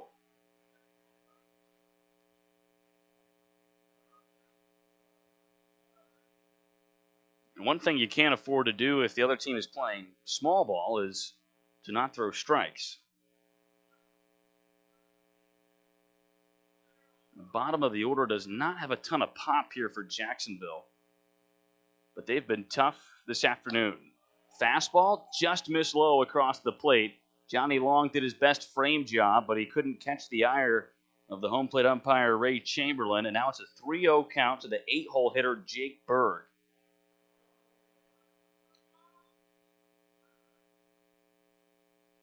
Runners on first and second here in a 3-0 count. A 3-0 pitch. Get me over fastball makes it 3-1. Berg not wanting to swing into a double play here, which is still in effect.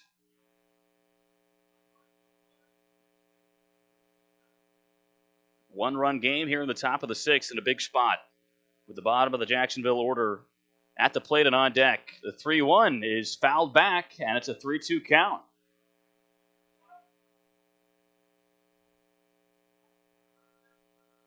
Shuck isn't the biggest strikeout guy, like we mentioned earlier, 37 Ks through 44 and a third entering today.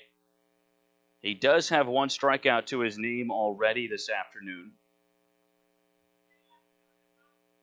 But how big would one be here? One out. 3-2 delivery. No, it's a casual step over to make sure Elias Flowers isn't getting too far off second. Berg at the plate.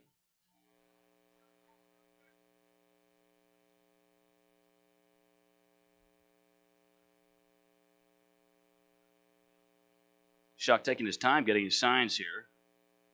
We've got a righty to a lefty.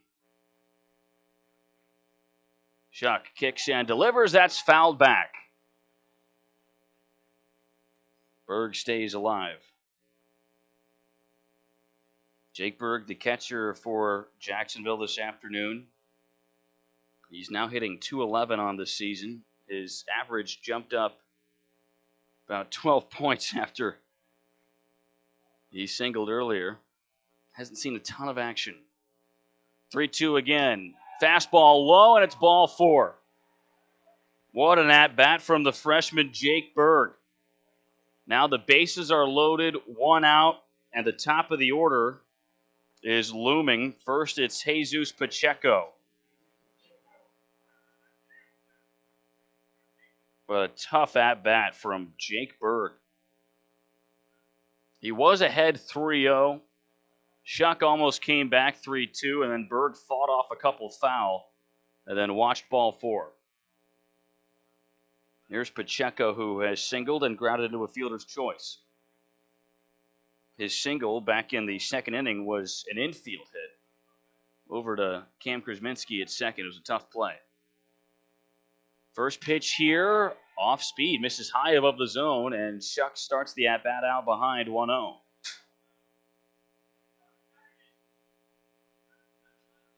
Opportunity here for Jacksonville to break this game open. They trail by 1 right now. It's 4-3 FGCU. Shuck working out of the stretch. He sets at the chest and delivers the 1-0. A fastball at the eyes. An easy watch for Pacheco. 2 balls and no strikes. And here comes Dave Tillett. Well, it's 2-0 to the 9-hole man, Jesus Pacheco, and Dave Tillett is out to have a chat with Tyler Shuck, his junior reliever. Shuck has been one of the go-to guys out of the pen this year for FGCU. He's seen a lot of long relief this season. And that's kind of what he has been, what's been asked of him here this afternoon against Jacksonville after Tyler Tipton got bounced in the 4th inning. And this is indeed a pitching change. So we will step aside and get you the new arm here for FGCU. Tyler Shuck's day is done. His team has a 4-3 lead, but Jacksonville is knocking on the door here on the FGCU Broadcast Network.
The new gun on the mound for FGCU is the freshman Jason Woodward. The 6'1", 180-pounder from Titusville, Florida, inherits a tough situation here in the top of the sixth.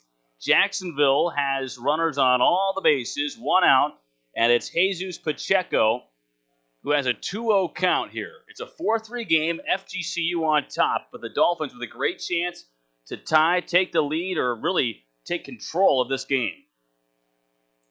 Woodward, the freshman, gets thrown right into the fire here. He's already behind in the count. The 2-0, a fastball on the outside edge to Pacheco, and it's 2-1. Jesus Pacheco, 1 for 2 so far today. He has not gotten the ball out of the infield. Keep up, baby. Woodward on the season has a 4.05 ERA, 35 strikeouts, and just over 33 innings of work. The 2-1 fastball hits the low edge, and it's 2-2 now to Pacheco. Woodward replaces Tyler Shuck, who made it through about an inning and 2/3. 2-2 count here. Pacheco, the 9-hole man, at the dish. Woodward with a fastball, and it's fouled back by Pacheco as he stays alive. But a huge spot in the game here in the top of the sixth. We had outstanding pitching last night. We've had decent pitching here today, but we do expect more runs just because of the nature of the series between these two teams. They've had some shootouts. Woodward, the 2-2, fastball fouled back again. Pacheco just barely got a piece of the 92-mile-an-hour heat. Pacheco staying alive. Pacheco, a freshman for Jacksonville out of Weston, Florida. Only 5'8", 175, but you look at him up there in the right-handed box, you can see he's well built. The 2-2 from Woodward, fouled back again.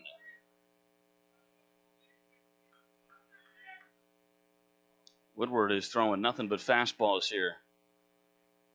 Remember, he started out behind in the count 2-0. That's what he inherited from the last reliever, Tyler Shuck. So Woodward's had to throw fastballs to get back into this. Let's see if he goes to the off-speed. Although now time is called at the plate by Jesus Pacheco, who got to start at second base this afternoon for Chris Hayes and the Dolphins. The lead runner is Elias Flowers over there at first. He reached on an error. Woodward to the plate, swung on and fouled back. That was a high off-speed pitch. Pacheco's eyes lit up when he saw it, and he tried to clobber it, ended up just taking it back to the netting behind home plate. So we'll try the 2-2 again.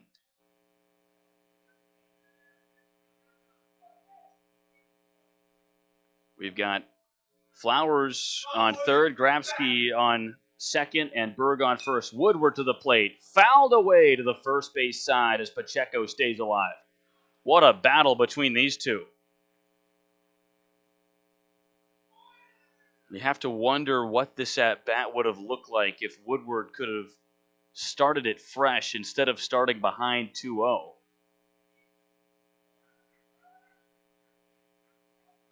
But here we are at 2-2 once again. One out, bases loaded.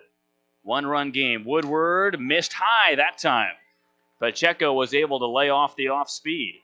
It was a similar pitch to the one that he fouled back just a few pitches ago. But he let that one go by, and now it's a full count, and there's nowhere to put Jesus Pacheco. Woodward, the freshman, out of the stretch from the right side. Fastball popped up in the air. That's an infield fly. Pacheco is out. So Garcia doesn't even have to catch it, but he does. What a battle from Jason Woodward and Jesus Pacheco, but it's the freshman Woodward for FGCU who wins it. And now there's 2 outs. Just a titanic struggle there here in the middle innings. Bases loaded still, 2 outs, and FGCU is not out of the woods because this is Ruben Samayan at the plate now. Samayan has not had a great day so far. He's 0 for 3. Struck out his last time up, but he's a 300 hitter on the year. And Woodward's first pitch is grounded to the right side. Kinker has it, holds off the pitcher, steps on the bag, and the Eagles work out of the jam. Woodward comes into the game and wipes away the scoring chance for Jacksonville. FGCU hangs on to a 4-3 lead as we head to the bottom of the 6th inning here on the FGCU Broadcast Network.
The Eagles escaped danger in the top of the 6th, and now in the home half of the inning, they have the bats, and it's Ian Farrow leading things off against Tyler Nauman. Nauman's first pitch to Farrow, tipped back into the glove of the catcher, Jake Berg, for strike one. 4-3, FGCU on top here in the bottom of the 6th. Farrow at the plate. Nauman out of the windup, and the lefty comes home, swung on and missed by Farrow. He whiffed on the 88-mile-an-hour heater, 0-2. FGCU was able to get out of a bases-loaded one-out situation last inning due to some gutsy pitching from the freshman Jason Woodward. 0-2 from the Jacksonville left-hander, swung on and missed by Farrow. He goes down swinging, and that is Nauman's second strikeout of the day. It's also the second time that Farrow has struck out. One away quickly here in the bottom of the 6th. Cam Krazminski comes up next. Krazminski is homered and struck out. He hit one out to left earlier. That was back in the 2nd inning. Nauman's first pitch to Krazminski is yanked foul down the third base line. It's 0-1.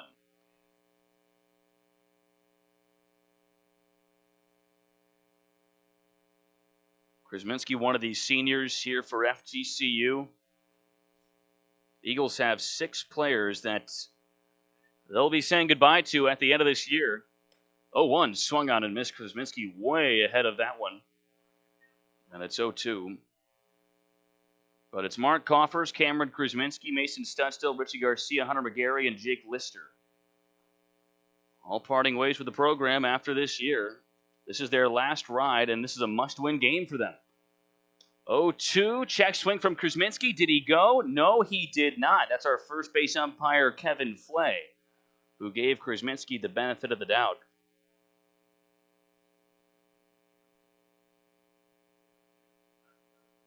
1-2. Swung on and popped up behind home plate and out of play. So we'll try this again. 1 ball, 2 strikes. Krazminski at the dish. We are in Game 2 of our ASUN quarterfinal here in the South Division. The winner of this series gets the winner of the Stetson, North Florida series.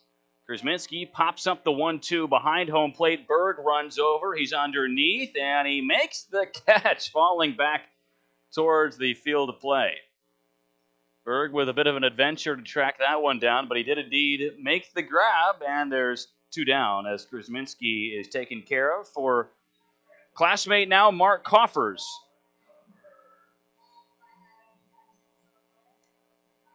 Coffers looking for his first hit of the day. He has walked and struck out, yet to put one in between the lines. Nauman dealing here from the windup. Fastball, that just missed outside. It's 1-0.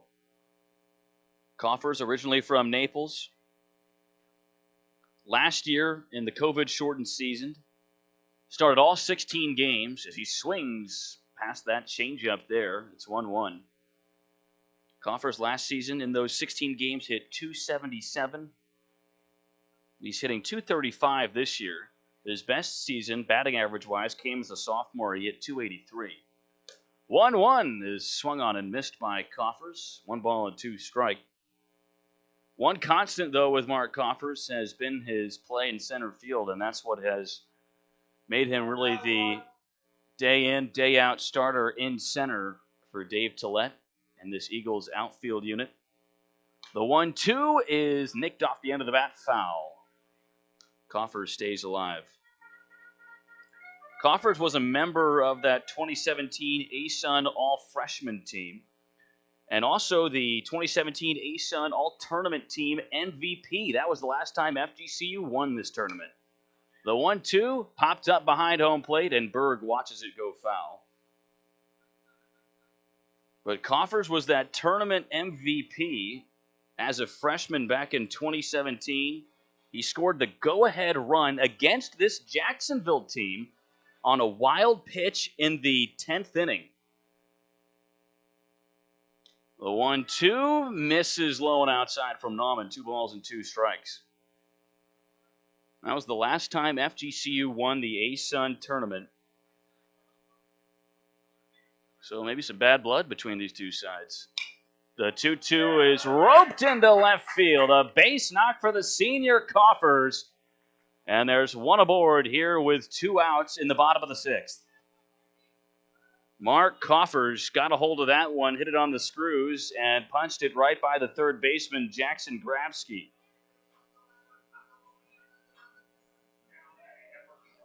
Coffers aboard first, and up comes Johnny Long. Long, a freshman. Mentioned earlier, he's from Naples, played at Barry and Collier High School, where he was a finalist for the 2019 Naples Daily News Player of the Year Award, hitting .403 as a senior. He watches that off speed, miss low and away from Nauman. 1 ball and no strikes here. FGCU hanging on to a 4-3 edge in the bottom of the 6th. Long is 1 for 2 so far today. Nauman from the stretch, fastball, tipped back into Berg's glove, and it's 1-1.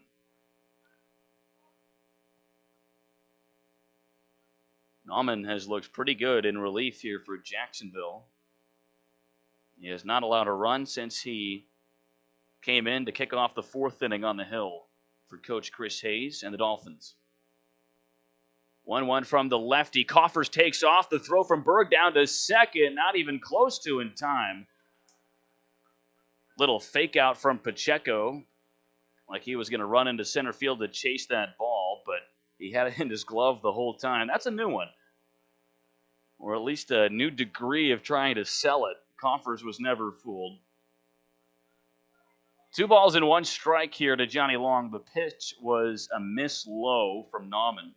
But now FGCU has a man in scoring position here with 2 outs. The 2-1. Changeup swung on and missed. That one dropped right off the table on the outside edge. 2 balls and 2 strikes here to Long.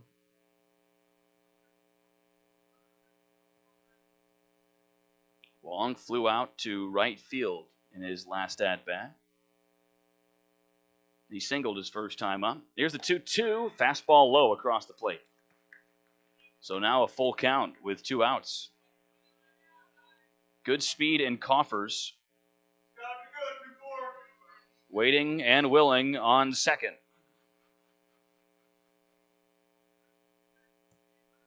A stolen base for Mark Coffers with his 4th of the year. 3-2 misses outside to Johnny Long. It's a full count walk. So Long makes his way down to first. There's men now at the first 2 bags for Brian Ellis. 2 outs here in the bottom of inning number 6. Ellis looking for his first hit this afternoon.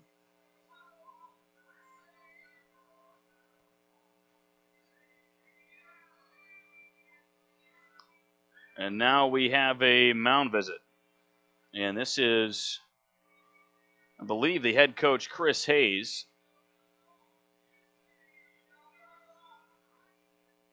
Having a chat with the gun up there for Jacksonville, Tyler Nauman.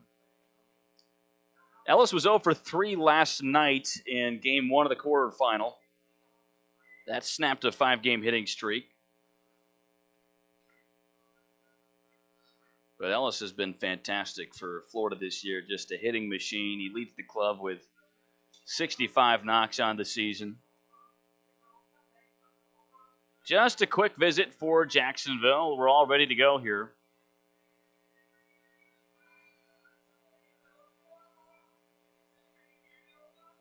Ellis, in that series in May against the Dolphins, was 7 for 12 with 2 doubles and a home run in those 3 games at the end of the first week of May, on May 7th, 8th, and 9th. Ellis had 3 hits in 2 of those games.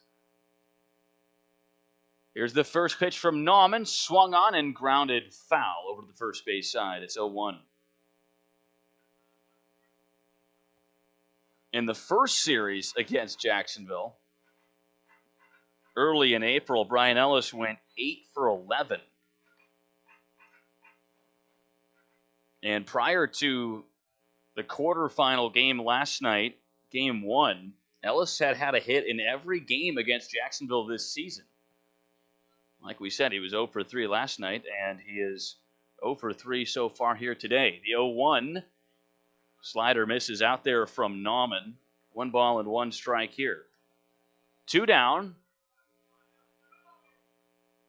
FGCU has decent speed at the lead runner position, and Coffers at second. Long is behind him at first. Coffers singled, Long walked. This is Nauman checking Coffers, now to the plate. A high miss well above the zone. 2 balls and 1 strike here to Brian Ellis, the redshirt sophomore out of Oviedo, Florida. Played at Haggerty High School.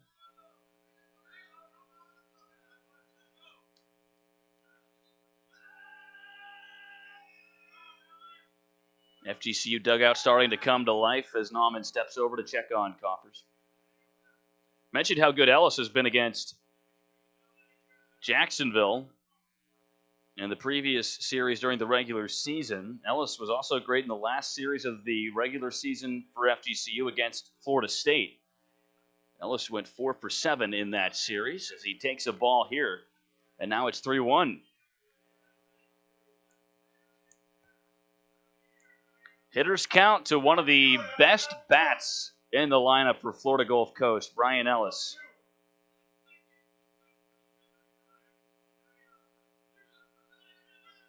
Nauman in a sticky situation here, and he's got Garcia on deck. The 3-1.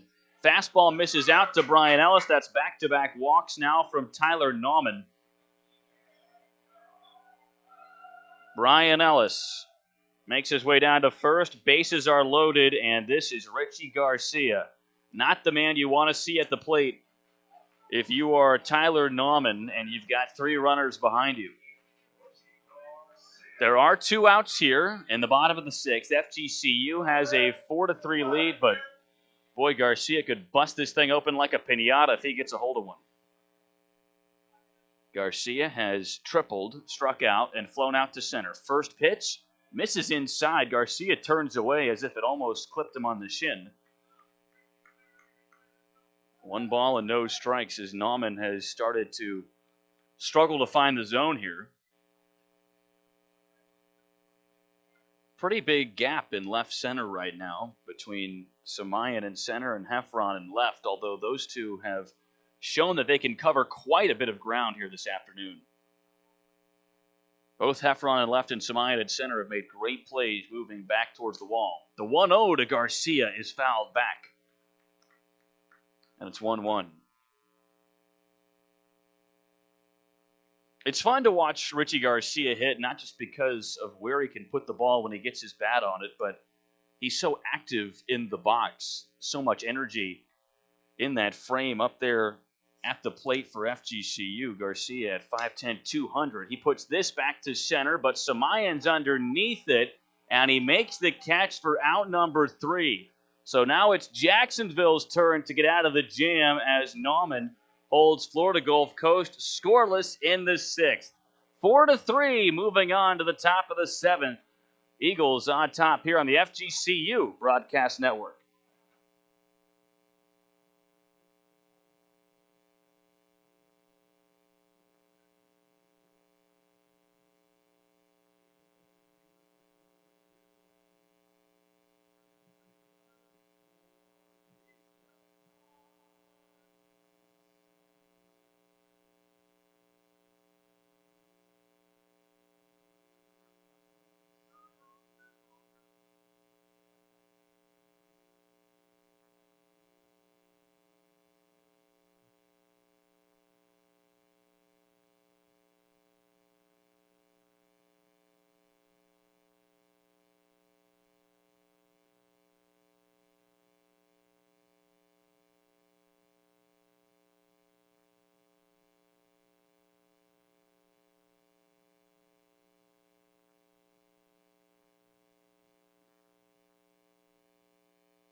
We got a tight one here in game number 2 of our ASUN quarterfinal here in the South Division at Swanson Stadium. FGCU has a 1-run lead over Jacksonville. It's 4-3 here in the top of the 7th. Jason Woodward out for his first full inning of work against Dakota Jalila, and the first pitch to Jalila is fouled back hard out of play. Some 92-mile-an-hour heat from Woodward on that one. He didn't have this type of velocity earlier in the year. He was sitting maybe high 80s, but now we're starting to see Woodward getting up to 91, 92 on the radar gun. The 0-1's a bunt attempt to the third base side. Figueredo gloves it, bobbles it, throws to first, not in time. The small ball continues from Jacksonville. This time it is Dakota Jalila bunting his way on. It was going to be a tough play for Figueredo, but he double clutched. And that split-second hesitation cost Jason Woodward a base runner.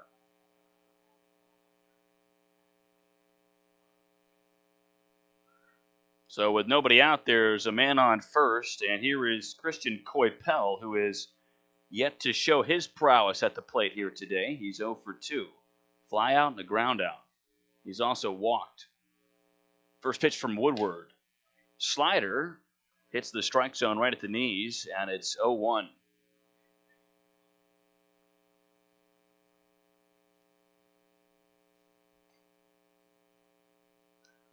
Earlier in the game, when Jalila reached back in the first inning, we saw the starter Tyler Tipton check on him over at first quite a bit. We'll see if Woodward pays Jalila the same attention. Yep, there it is. Maybe the B move from Jason Woodward to check on the runner Jalila. It's 0-1 to Christian Coypel, who has hit fairly well against FGCU. 5 for 16 in the 6 regular season games between the two clubs. The 0-1 here, well high and outside. That was an errand off-speed pitch there from Woodward. 1-1. Coypel only played 1 game against the Eagles back in April during that 3-game stretch. But he did have 5 hits across the 3 games in May during the regular season, including 2 doubles. The 1-1 from Woodward swung on and fouled back. Coypel just got a piece of it. 1 ball and 2 strikes here to the 3rd hitter in the Jacksonville lineup. Come again, Woody.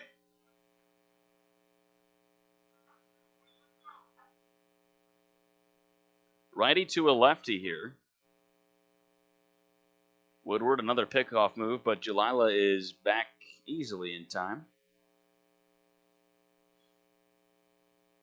Reminder that the winner of this series here between Florida Gulf Coast and Jacksonville will take on the winner of Stetson and UNF.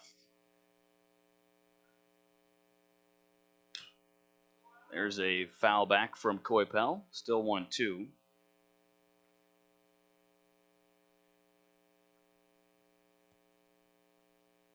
Jacksonville had better luck against Stetson than they did against UNF. The Dolphins actually won a series against Stetson later in the regular season. They were 2-4 against Stetson overall, but 0-6 against North Florida. Off-speed bounces in front of Long, and it gets away from the FGCU catcher. Up to second goes Jalila, and now Jacksonville has a man in scoring position representing the tying run with nobody out here in the top of the 7th inning.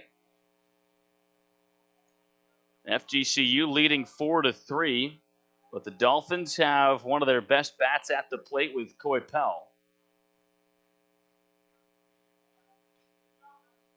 Jason Woodward has already seen some high-pressure spots in this game. He worked out of a jam beautifully in the 6th. And now he's got a sticky spot here in the top of the 7th. 2-2 to Coypel. Ground ball right side. Krazminski fields that cleanly, and it's over to first for out number 1. It does move Jalila over to third. So Coypel gets the job done moving the runner. And it brings up Mike Casala. We've seen the Dolphins go to the small ball tactics over the course of the last couple games now. Whether it's laying down bunts, beating out ground balls, that's not really small ball, that's just hustle. The Dolphins have it here in the postseason. Casala takes a curveball for a strike, and it's 0-1. This Jacksonville team really struggled throughout the course of the regular season, but they have given teams problems at times and good teams as well. Jacksonville took down a couple of ranked opponents. The 0-1 pitch, another curveball. This misses up and in to Casala, 1-1. Jacksonville beat the 17th ranked Florida State Seminoles 8-7 back on April 6th. Christian Coypel had 3 home runs in that game. That helps.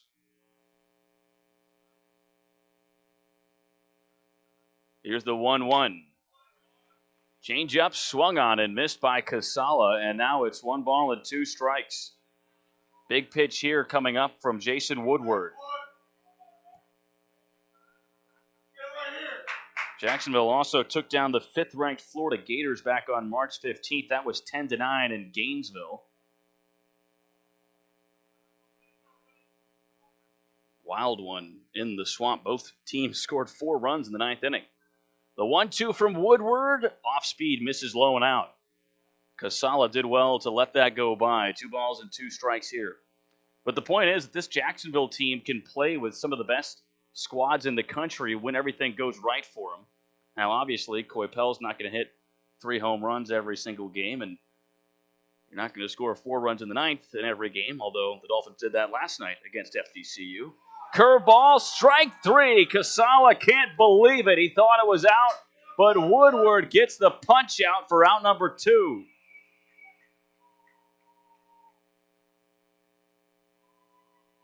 Casala thought it was well outside, and instead it was strike 3. First strikeout of the day for Woodward.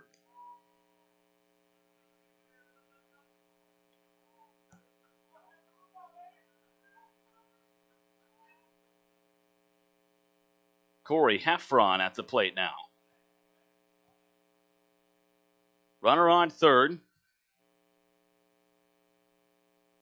First pitch to Heffron. Slider misses low and out. It's 1-0. Heffron has grounded out, singled, and flown out. 1 for 3 so far.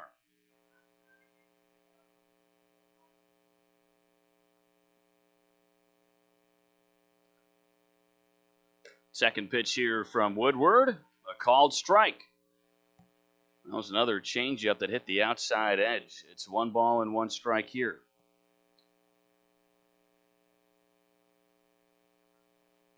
Heffron with hits in 11 straight after his single earlier. Tying run on third here with 2 outs. The 1-1 from Woodward. Fouled back off the glove of Johnny Long. And once again, Woodward works ahead. Starting to go to his off speed more and more as he gains some comfortability. But how about the pressure spots that Jason Woodward has been thrown into here in the postseason? Really pitching for his team's season right now. Florida Gulf Coast loses this. Their season is done. The 1-2 from the right. He swung on and missed. Back-to-back strikeouts from the freshman Woodward. And FGCU hangs on to their 4-3 lead as we head to the home half of the 7th right after the stretch coming up on the FGCU Broadcast Network.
Here we are on the bottom of the 7th inning at Swanson Stadium in Game 2 of our A-Sun quarterfinal in the South Division. Eagles have a 4-3 lead. Joe Kinker at the plate. First pitch from Tyler Nauman. Misses high and out to Kinker, and it's 1-0.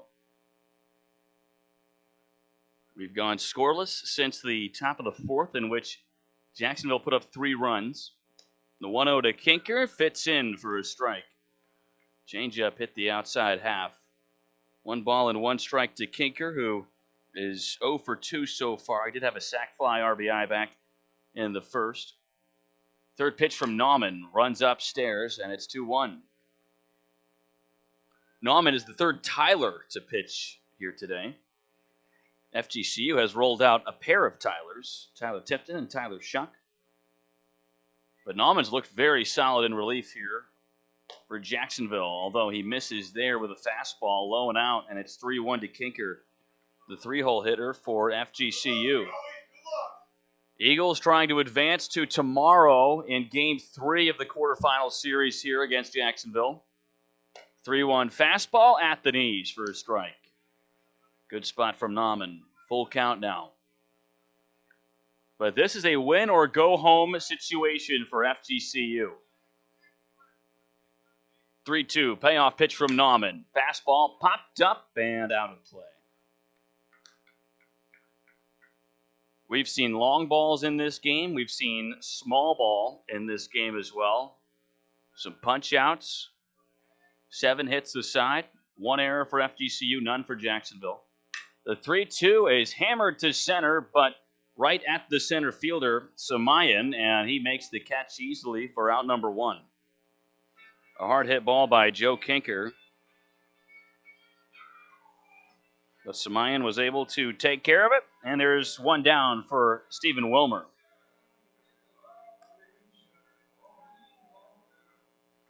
Wilmer has reached 3 times here today.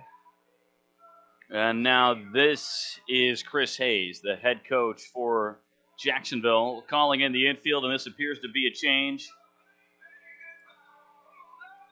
It's been a great outing here in relief for Tyler Nauman. He has come in and he's gone 2 1/3 scoreless. And he hands the ball off. We'll get you the pitching change on the other side of this break here on the FGCU Broadcast Network.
Four to 3 in favor of FGCU here with 1 out in the bottom of the 7th inning. And the new pitcher for Jacksonville is Christian Graham. Graham, a right-hander, a redshirt sophomore. He runs 6 foot, 185 pounds. Played a couple of years at Daytona State College at the JUCO level, but now he's got Stephen Wilmer in the left-handed batter's box to deal with. This is the 3rd pitcher of the afternoon for Jacksonville. Graham working out of the windup from the right side. First pitch fastball, catches the low outside corner to Wilmer, and it's 0-1. We had seen the left-handed Tyler Nauman for 2 1/3. Nauman got through that scoreless. And now it's Graham.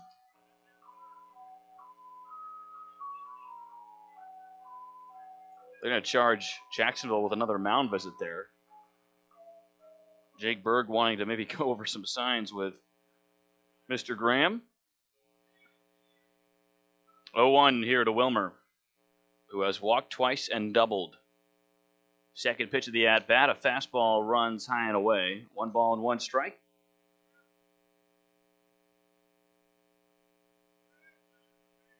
We talked about Florida Gulf Coast and their series at the end of the regular season against Florida State. FGCU split that series, 1 game apiece with the Seminoles. Another fastball high and away there from the pitcher Graham. It's 2-1. But FGCU won Game 1 back on last Tuesday. That was an 8-7 win. Jacob Lajewski had the go-ahead solo home run at the top of the 9th. There's a fastball that runs low and into Wilmer. It's 3-1 now. That was FGCU's second win over a ranked team this season. They also beat FAU when they were ranked 21 in the nation, 21st in the nation back on.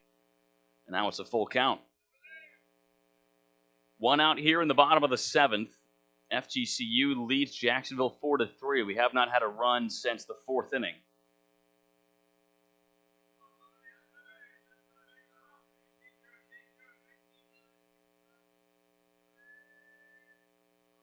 Now Graham steps off and back on.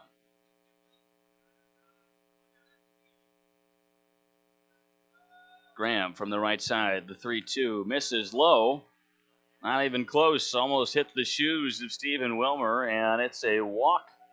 Wilmer's 3rd of the day. He has reached now in every plate appearance. And up comes Alejandro Figueredo. Figueredo with the home run back in inning number 3. And right now his is the go-ahead run for FGCU. Jacksonville put up 3 since then. 1 man on and 1 out. Figueredo at the plate for the 4th appearance of the afternoon. Graham from the stretch. Gets a check swing there from Figueredo, but he did not go around. And so it's 1-0. Not a bad pitch, though, from Christian Graham with the slider low and away.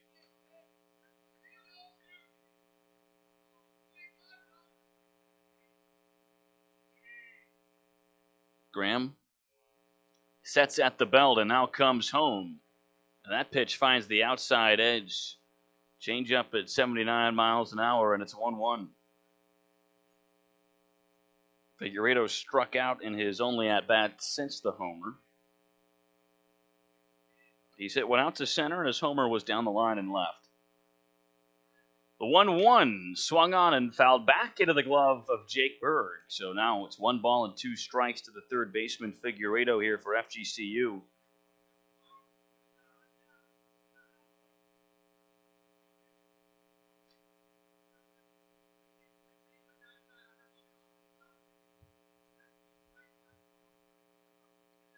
This is Graham. Figueredo punches this back out to the gap, and that gets down. Wilmer's around second. They're waving him home. Figueredo into second base with a double. Wilmer scores standing up, and it's 5-3. Wilmer runs right into the pitcher after home plate. Celebration cut short, but the run counts all the same. Figueredo with his 3rd RBI of the day with a double to the gap in left center. And now it's a 2-run lead here for the Eagles. Big swing there from Figueredo. He got a hold of it and punched it right out to the gap in left center field. Wilmer scored relatively easily. And now Figueredo's on second here with 1 out. And this is Ian Farrow who takes strike 1 on the inside corner. 0-1. Farrow has struck out twice, both on 0-2 counts. So on that last strike he got called for, he kind of rolled his head back in frustration.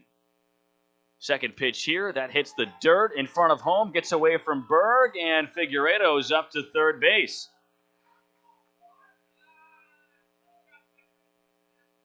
Now time is called by Dave Tillett here for Florida Gulf Coast. And a substitution has been made here by the Eagles. Jalen Townsend will come in to run for Alejandro Figueredo.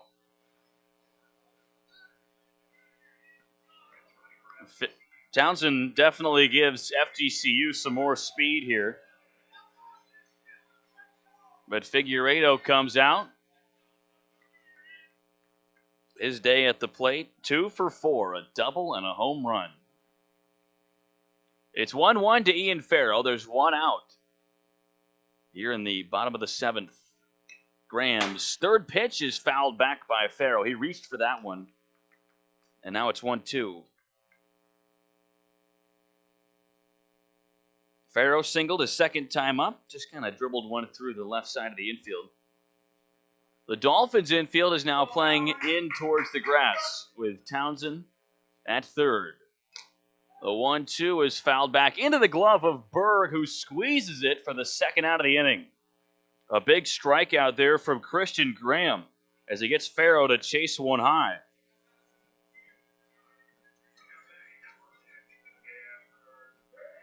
Cam Krazminski comes up now here with 2 away, and Townsend looking for an opportunity to run at third, but now the infield is back to normal depth with 2 down here in the bottom of the 7th. It's a 2-run lead for the Eagles. First pitch here to Krazminski, high at the hands, and it's 1-0.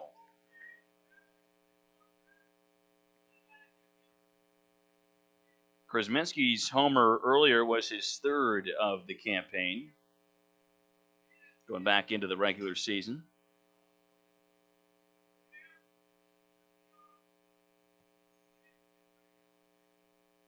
One-0 here from the righty Graham, and off speed misses above the plate, high. It's 2-0.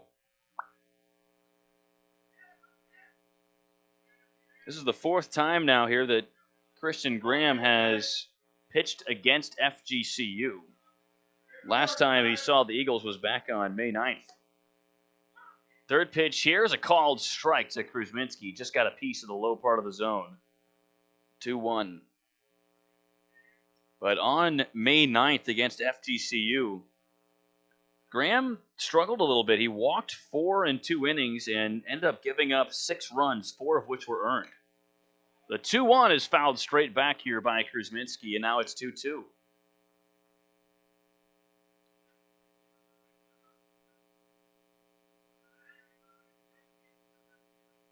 A couple days before that, on May 7th, Graham threw 2 scoreless innings for Jacksonville. But he also allowed a handful of runs back on April 10th as Krazminski swings right through this one for out number 3. Graham gets a couple big strikeouts here in the bottom of the 7th, but FGCU does plate 1 run.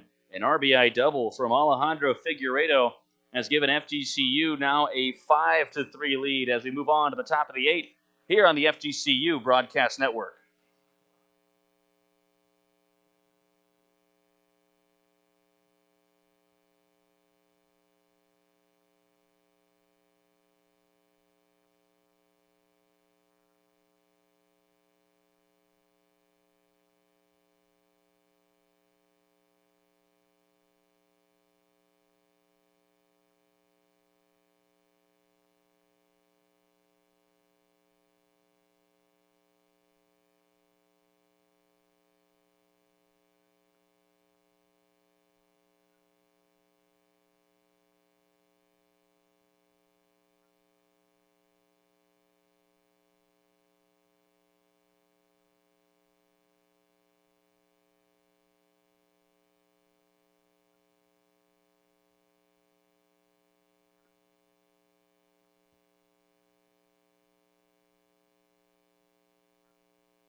Here we are back at Swanson Stadium, now in the top of the 8th inning.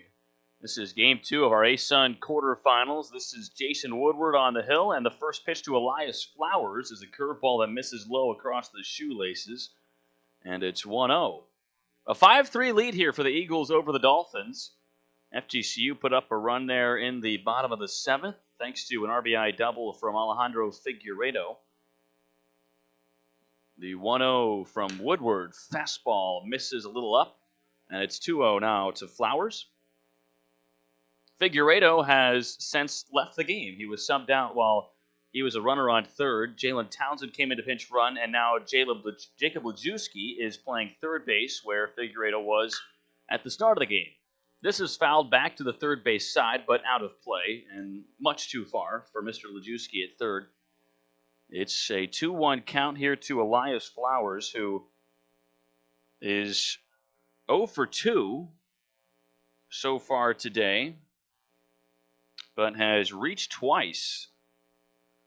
The 2-1 fastball hits the inside corner, low part of the zone. 2 balls and 2 strikes now. Flowers, he's actually 1 for 3. Give him credit for a hit on that bunt down the first base line, but he reached on an error his last time up. He's been a pesky base runner here today for Coach Chris Hayes in Jacksonville. The 2-2 delivery from Woodward. Fastball misses high and out. And now the count is loaded full. We've had intermittent cloud cover here this afternoon at Swanson Stadium. And a slight breeze coming in from right. 3-2 here from Woodward. The freshman is grounded foul down the first base line. So we'll try the 3-2 again. The freshman Jason Woodward here for Florida Gulf Coast has been really fun to watch. He came into the game in a high-pressure situation in the 6th inning. Was able to work out of a bases-loaded scenario. Then in the 7th, was able to strand a couple runners as well. And now he is into the top of the 8th. The 3-2 to Flowers is swung on and floated into right, but Wilmer comes in to make the catch and record out number 1. That one didn't have quite enough pepper on it to find grass in the outfield.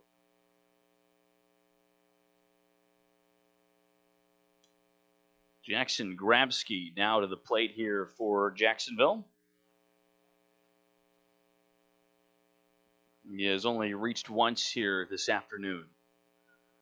Woodward comes over the head, now winds and delivers a curveball low and outside. 1-0.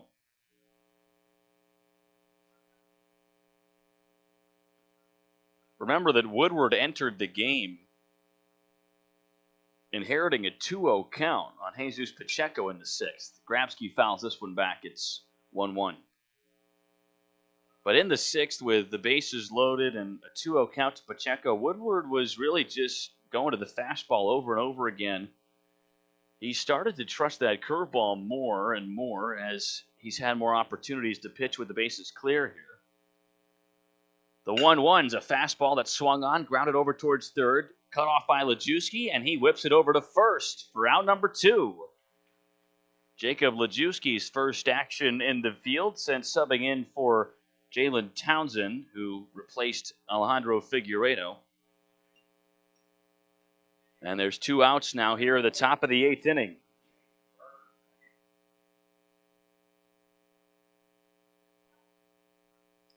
Jake Berg comes up. He walked his last time up. First pitch to Berg, a fastball barely missed low across the plate from Woodward. 1-0. Berg was a big part of that 3-run 4th inning for Jacksonville. He had a 2 RBI single to right field. Second delivery from Woodward is swung on and missed by the freshman Berg. Hacked right through it. It's 1-1. Keep rolling, Woody.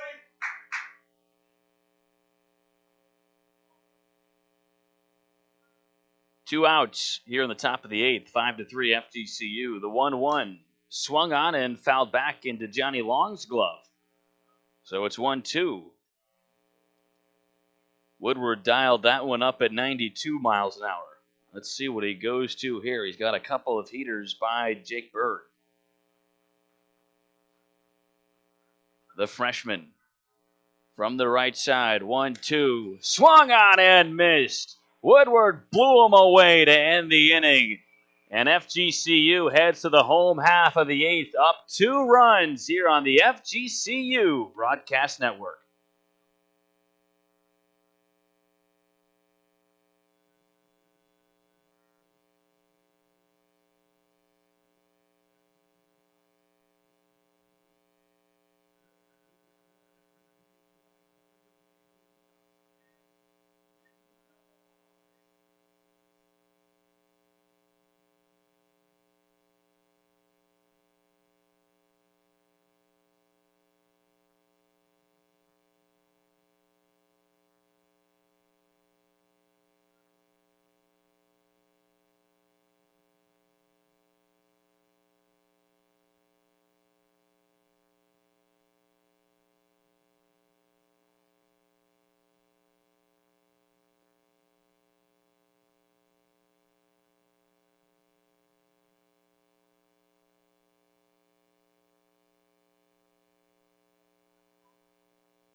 It's the home half of the eighth inning here at Swanson Stadium. The Eagles lead the Dolphins 5-3 in Game 2 of our ASUN quarterfinals.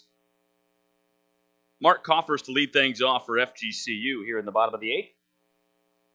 Eagles trying to avoid elimination in this ASUN tournament. Coffers takes a fastball for a strike on the low outside corner. It's 0-1. Christian Graham out for another inning of work here for Jacksonville. He took over for Tyler Nauman last inning. 0-1 from Graham. Curveball in there for a strike. Not a bad pitch. It froze up Mark Coffers, and it's 0-2 now. Coffers is 1 for 2 so far in this game with a single. That came in his last at-bat. Graham, the third pitch. Fastball, missed a little high and out, but not a bad spot on an 0-2 delivery. Doesn't need to win this one, but they need to win this series to keep their season alive. There's a solid take there from Coffers on a changeup low and outside from Graham. It's 2-2. Of course, the winner of the ASUN tournament will have an automatic bid in the NCAA tournament. Coming up here later this summer. 2-2, got him looking. Coffers let it go by. The off speed on the low outside corner. It just clipped the black, and Christian Graham gets his third strikeout here of the afternoon.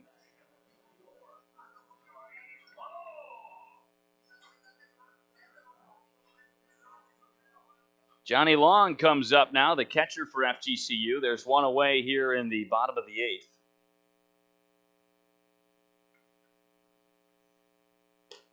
Long takes a changeup for a strike. 0-1. Graham not going to overpower you up on the mound, as is evident here from what we've seen today. But he's able to locate that changeup and the slider in the low parts of the zone. The 0-1 is another off speed that is grounded foul once again. So quickly, Johnny Long down 0-2 here in the count. Long's 1 for 2 so far. He walked his most recent at-bat. But now he's got a battle. Righty to a righty here. This is Graham to the plate, and a low miss with a fastball. It's 1 ball and 2 strikes. Mentioned earlier that Graham has some suspect appearances against FGCU. He's given up 4 runs in 2 of his 3 appearances against the Eagles. 1-2 runs low and outside. That came in at 90 miles an hour. 2-2 to the freshman catcher for Dave Collette and the FGCU Eagles.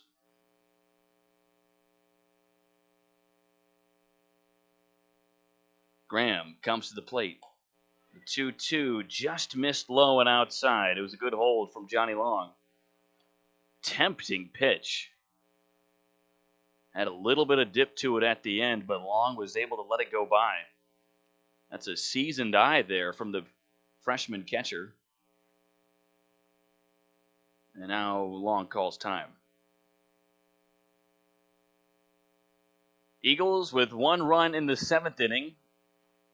That's been our only run scored since Jacksonville put up 3 in the 4th. 3-2 from Graham is swung on and lined foul to the first base side and out of play. So Long stays alive here. Long hitting just a few ticks under 300 this season.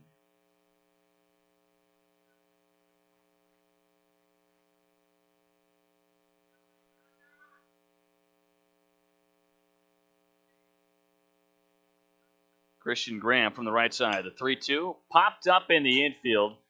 And this should be no trouble for the first baseman, Christian Coypel, who easily makes the catch. And there's 2 outs here in the bottom of the 8th. And it brings up the top of the order, Brian Ellis.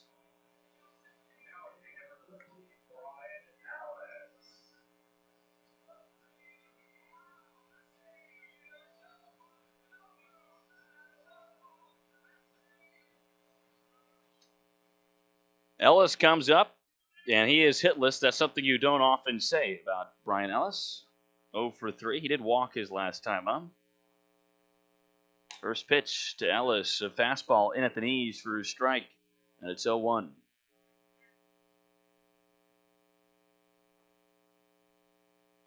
Both bullpens here have really anchored down and pitched some courageous baseball over the last few innings. 0-1 to Ellis is swung on and fouled back. 0-2.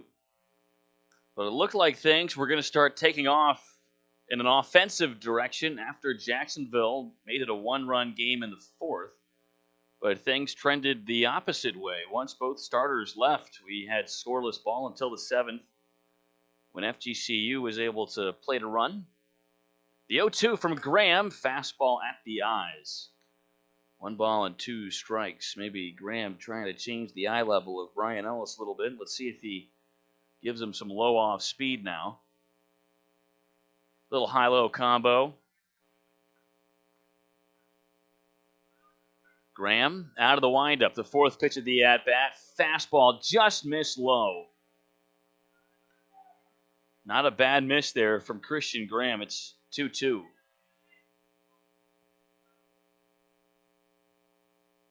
Ellis has a great eye at the plate. He leads the club in walks. He had 32 over the span of the regular season.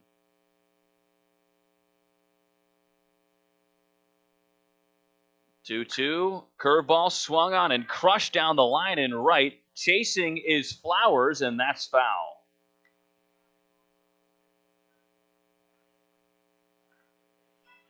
Ellis taking his time, walking slowly back to home plate.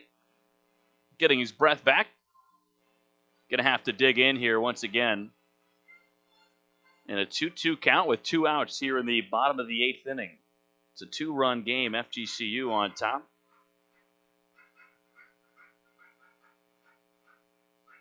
But Ellis, the ideal leadoff man.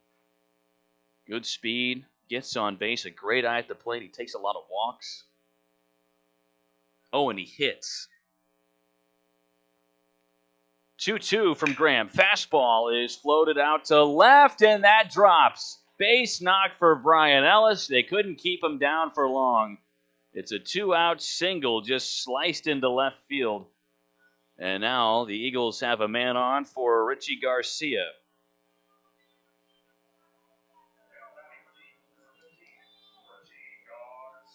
That was one of those that Brian Ellis just kind of stuck his bat out and with 2 strikes was able to fight it off to opposite field. A great piece of hitting from arguably the best hitter in the conference.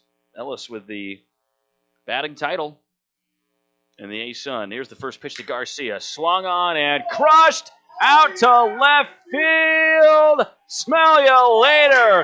Garcia goes big fly to left. And now it's a 4-run lead for the Eagles. A 2-run home run for Richie Garcia.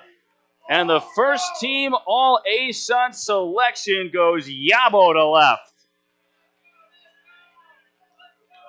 A no-doubter off the bat of Richie Garcia.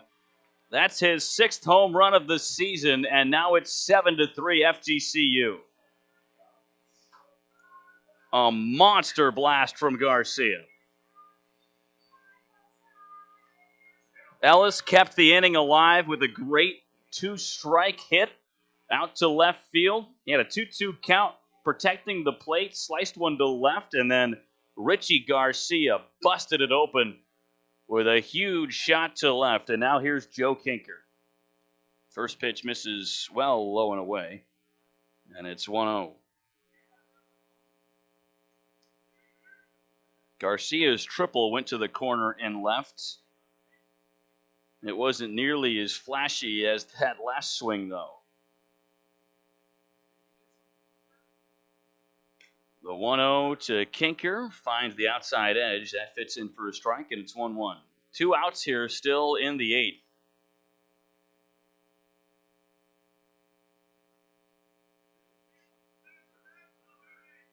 Third pitch now to Kinker. Fastball misses low. 2 balls and 1 strike. 7-3 now, and the game has a very different feel to it. 3 home runs in this contest for FGCU. Krazminski and then Figueredo, and most recently Garcia. 2-1. Changeup just hit the low part of the zone, and now it's a 2-2 count to Kinker.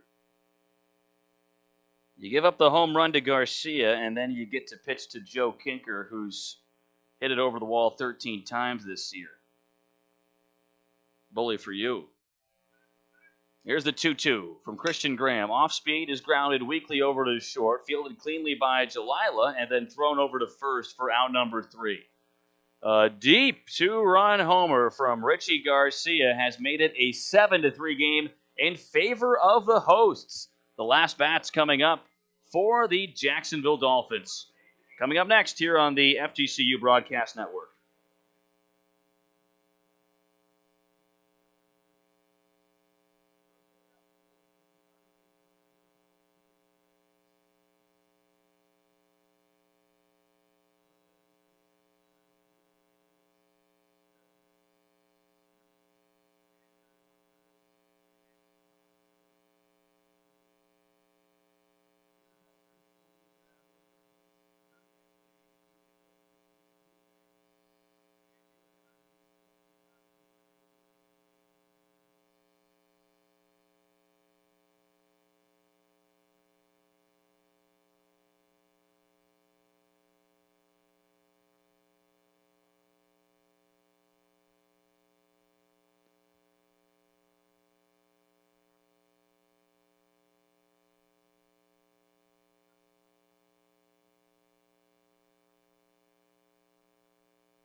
Last chance for Jacksonville here in Game 2 of our ASUN quarterfinal on a lovely Saturday afternoon at Swanson Stadium.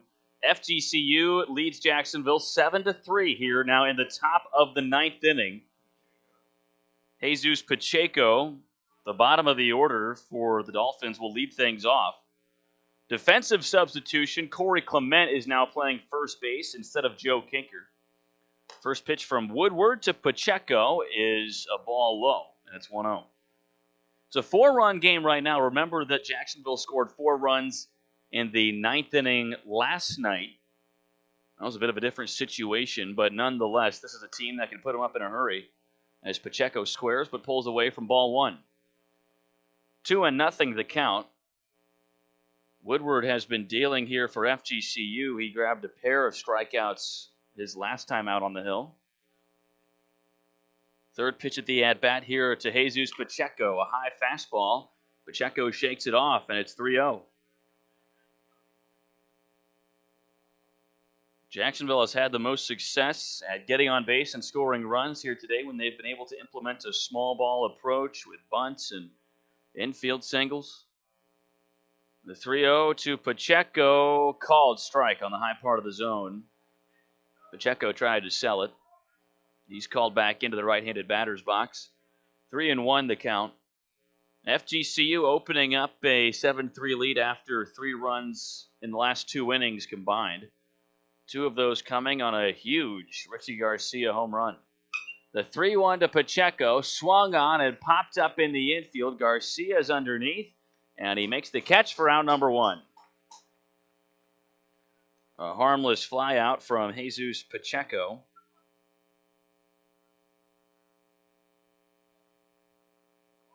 Brings up the top of the order.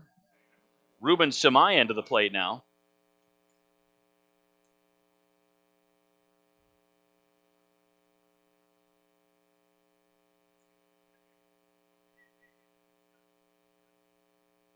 Samayan 0 for 4 so far today. First pitch from Woodward, a hard fastball but low. 1 ball and no strikes. A note on Woodward when he struck out Jake Berg to end the top of the 8th. That last fastball in the 8th came in at 94 right now, but we've seen Woodward consistently sitting in the low 90s throughout his appearance this afternoon against Jacksonville. The 2-1, fastball runs away and a little high. 3 balls and 1 strike here to Samayan. We haven't seen Woodward hit 94 consistently. 3-1 from the righty. Fastball is swung on. It goes towards the gap in right center, and that gets down in front of Wilmer. He cuts it off before it gets to the wall. It's relayed in, and Garcia picks it off the dirt, but Samayan slides in for a double. A 1-out double here in the top of the 9th. That's exactly what Jacksonville needs. It's Samayan's first hit of the day. Wilmer did well to cut it off, but he could not prevent Samayan from reaching second.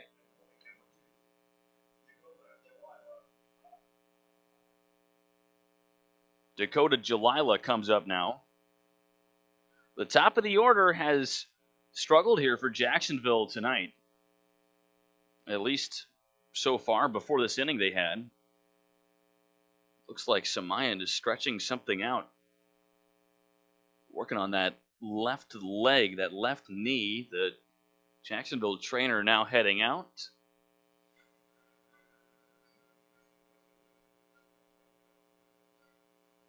That's not a run that they need, per se. They still have a long way to go before they tie this game, so they don't need absolute speed on the base pass, but they also don't want Samayan getting picked off here.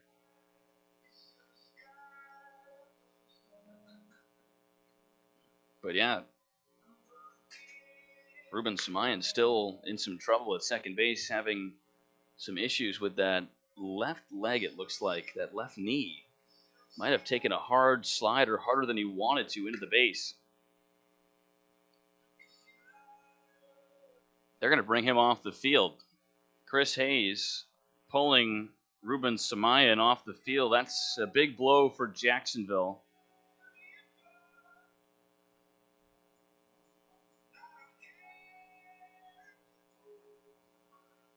In to run will be Duncan Hunter. So Hunter has to do a little bit of spot stretching here.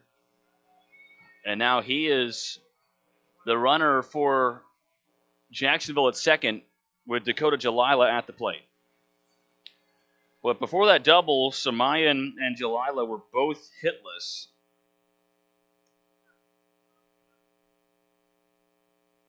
Jalila actually had a bunt for a hit. That's a miss above the zone there. It's 1-0 to Jalila. Starting shortstop here.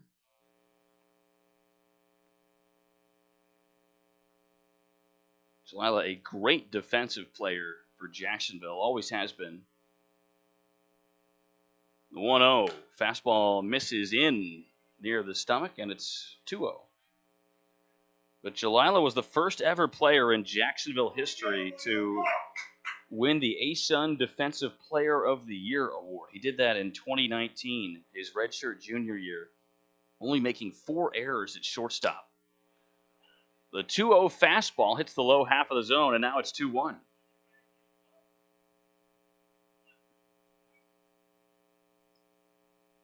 What's interesting about Jalila, his father, Rick, wasn't a baseball player. He was a hockey player at the University of Alabama, Huntsville. Division I hockey program. 2-1, just missed outside there from Woodward. Now it's a hitter's count here to Dakota Jalila. And Woodward's going to have to be careful. Jalila not with a lot of power. He hasn't hit a home run yet this year. But you don't want to give this Jacksonville team any momentum. The 3-1 swung on and popped up behind home plate, foul.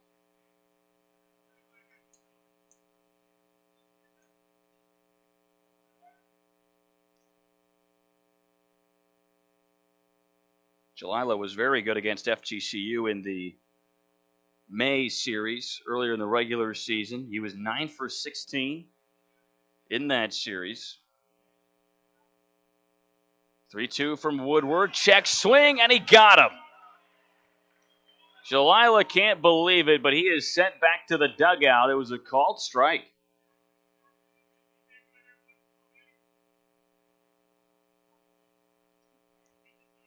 Two outs now here in the top of the ninth. Woodward with a chance to close out the game and a Game 2 win here for FGCU. It's Christian Koipel that he must get past. Koipel is 0 for 3 so far today. Woodward from the stretch. First pitch. Fastball on the outside edge.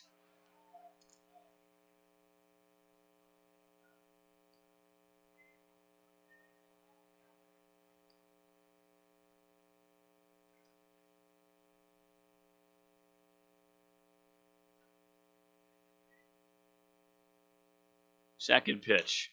Swung on and grounded foul. Jacksonville down to their last strike here in Game 2. Woodward has been phenomenal here for FGCU since entering in the 6th. He's given up the double here to Samayan, who has since been subbed out for Duncan Hunter, but that's maybe the biggest blemish so far on Woodward's resume today. The 0-2 fouled back by Koipel. First baseman for Jacksonville lives to fight another pitch. That came in at 92 from Woodward.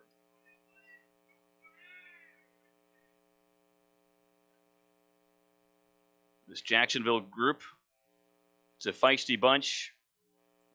They have trailed the entire game. FGCU has battled since the start, led by their seniors. There's a miss outside from Woodward. 1 ball and 2 strikes.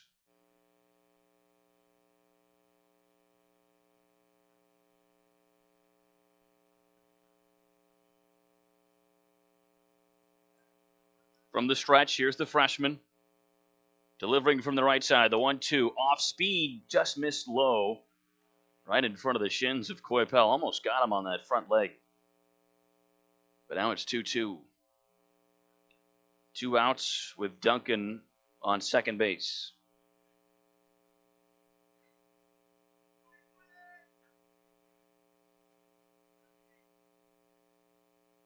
Woodward taking his time. Here's the 2-2. Fastball popped out of play. Coipel refusing to go quietly here.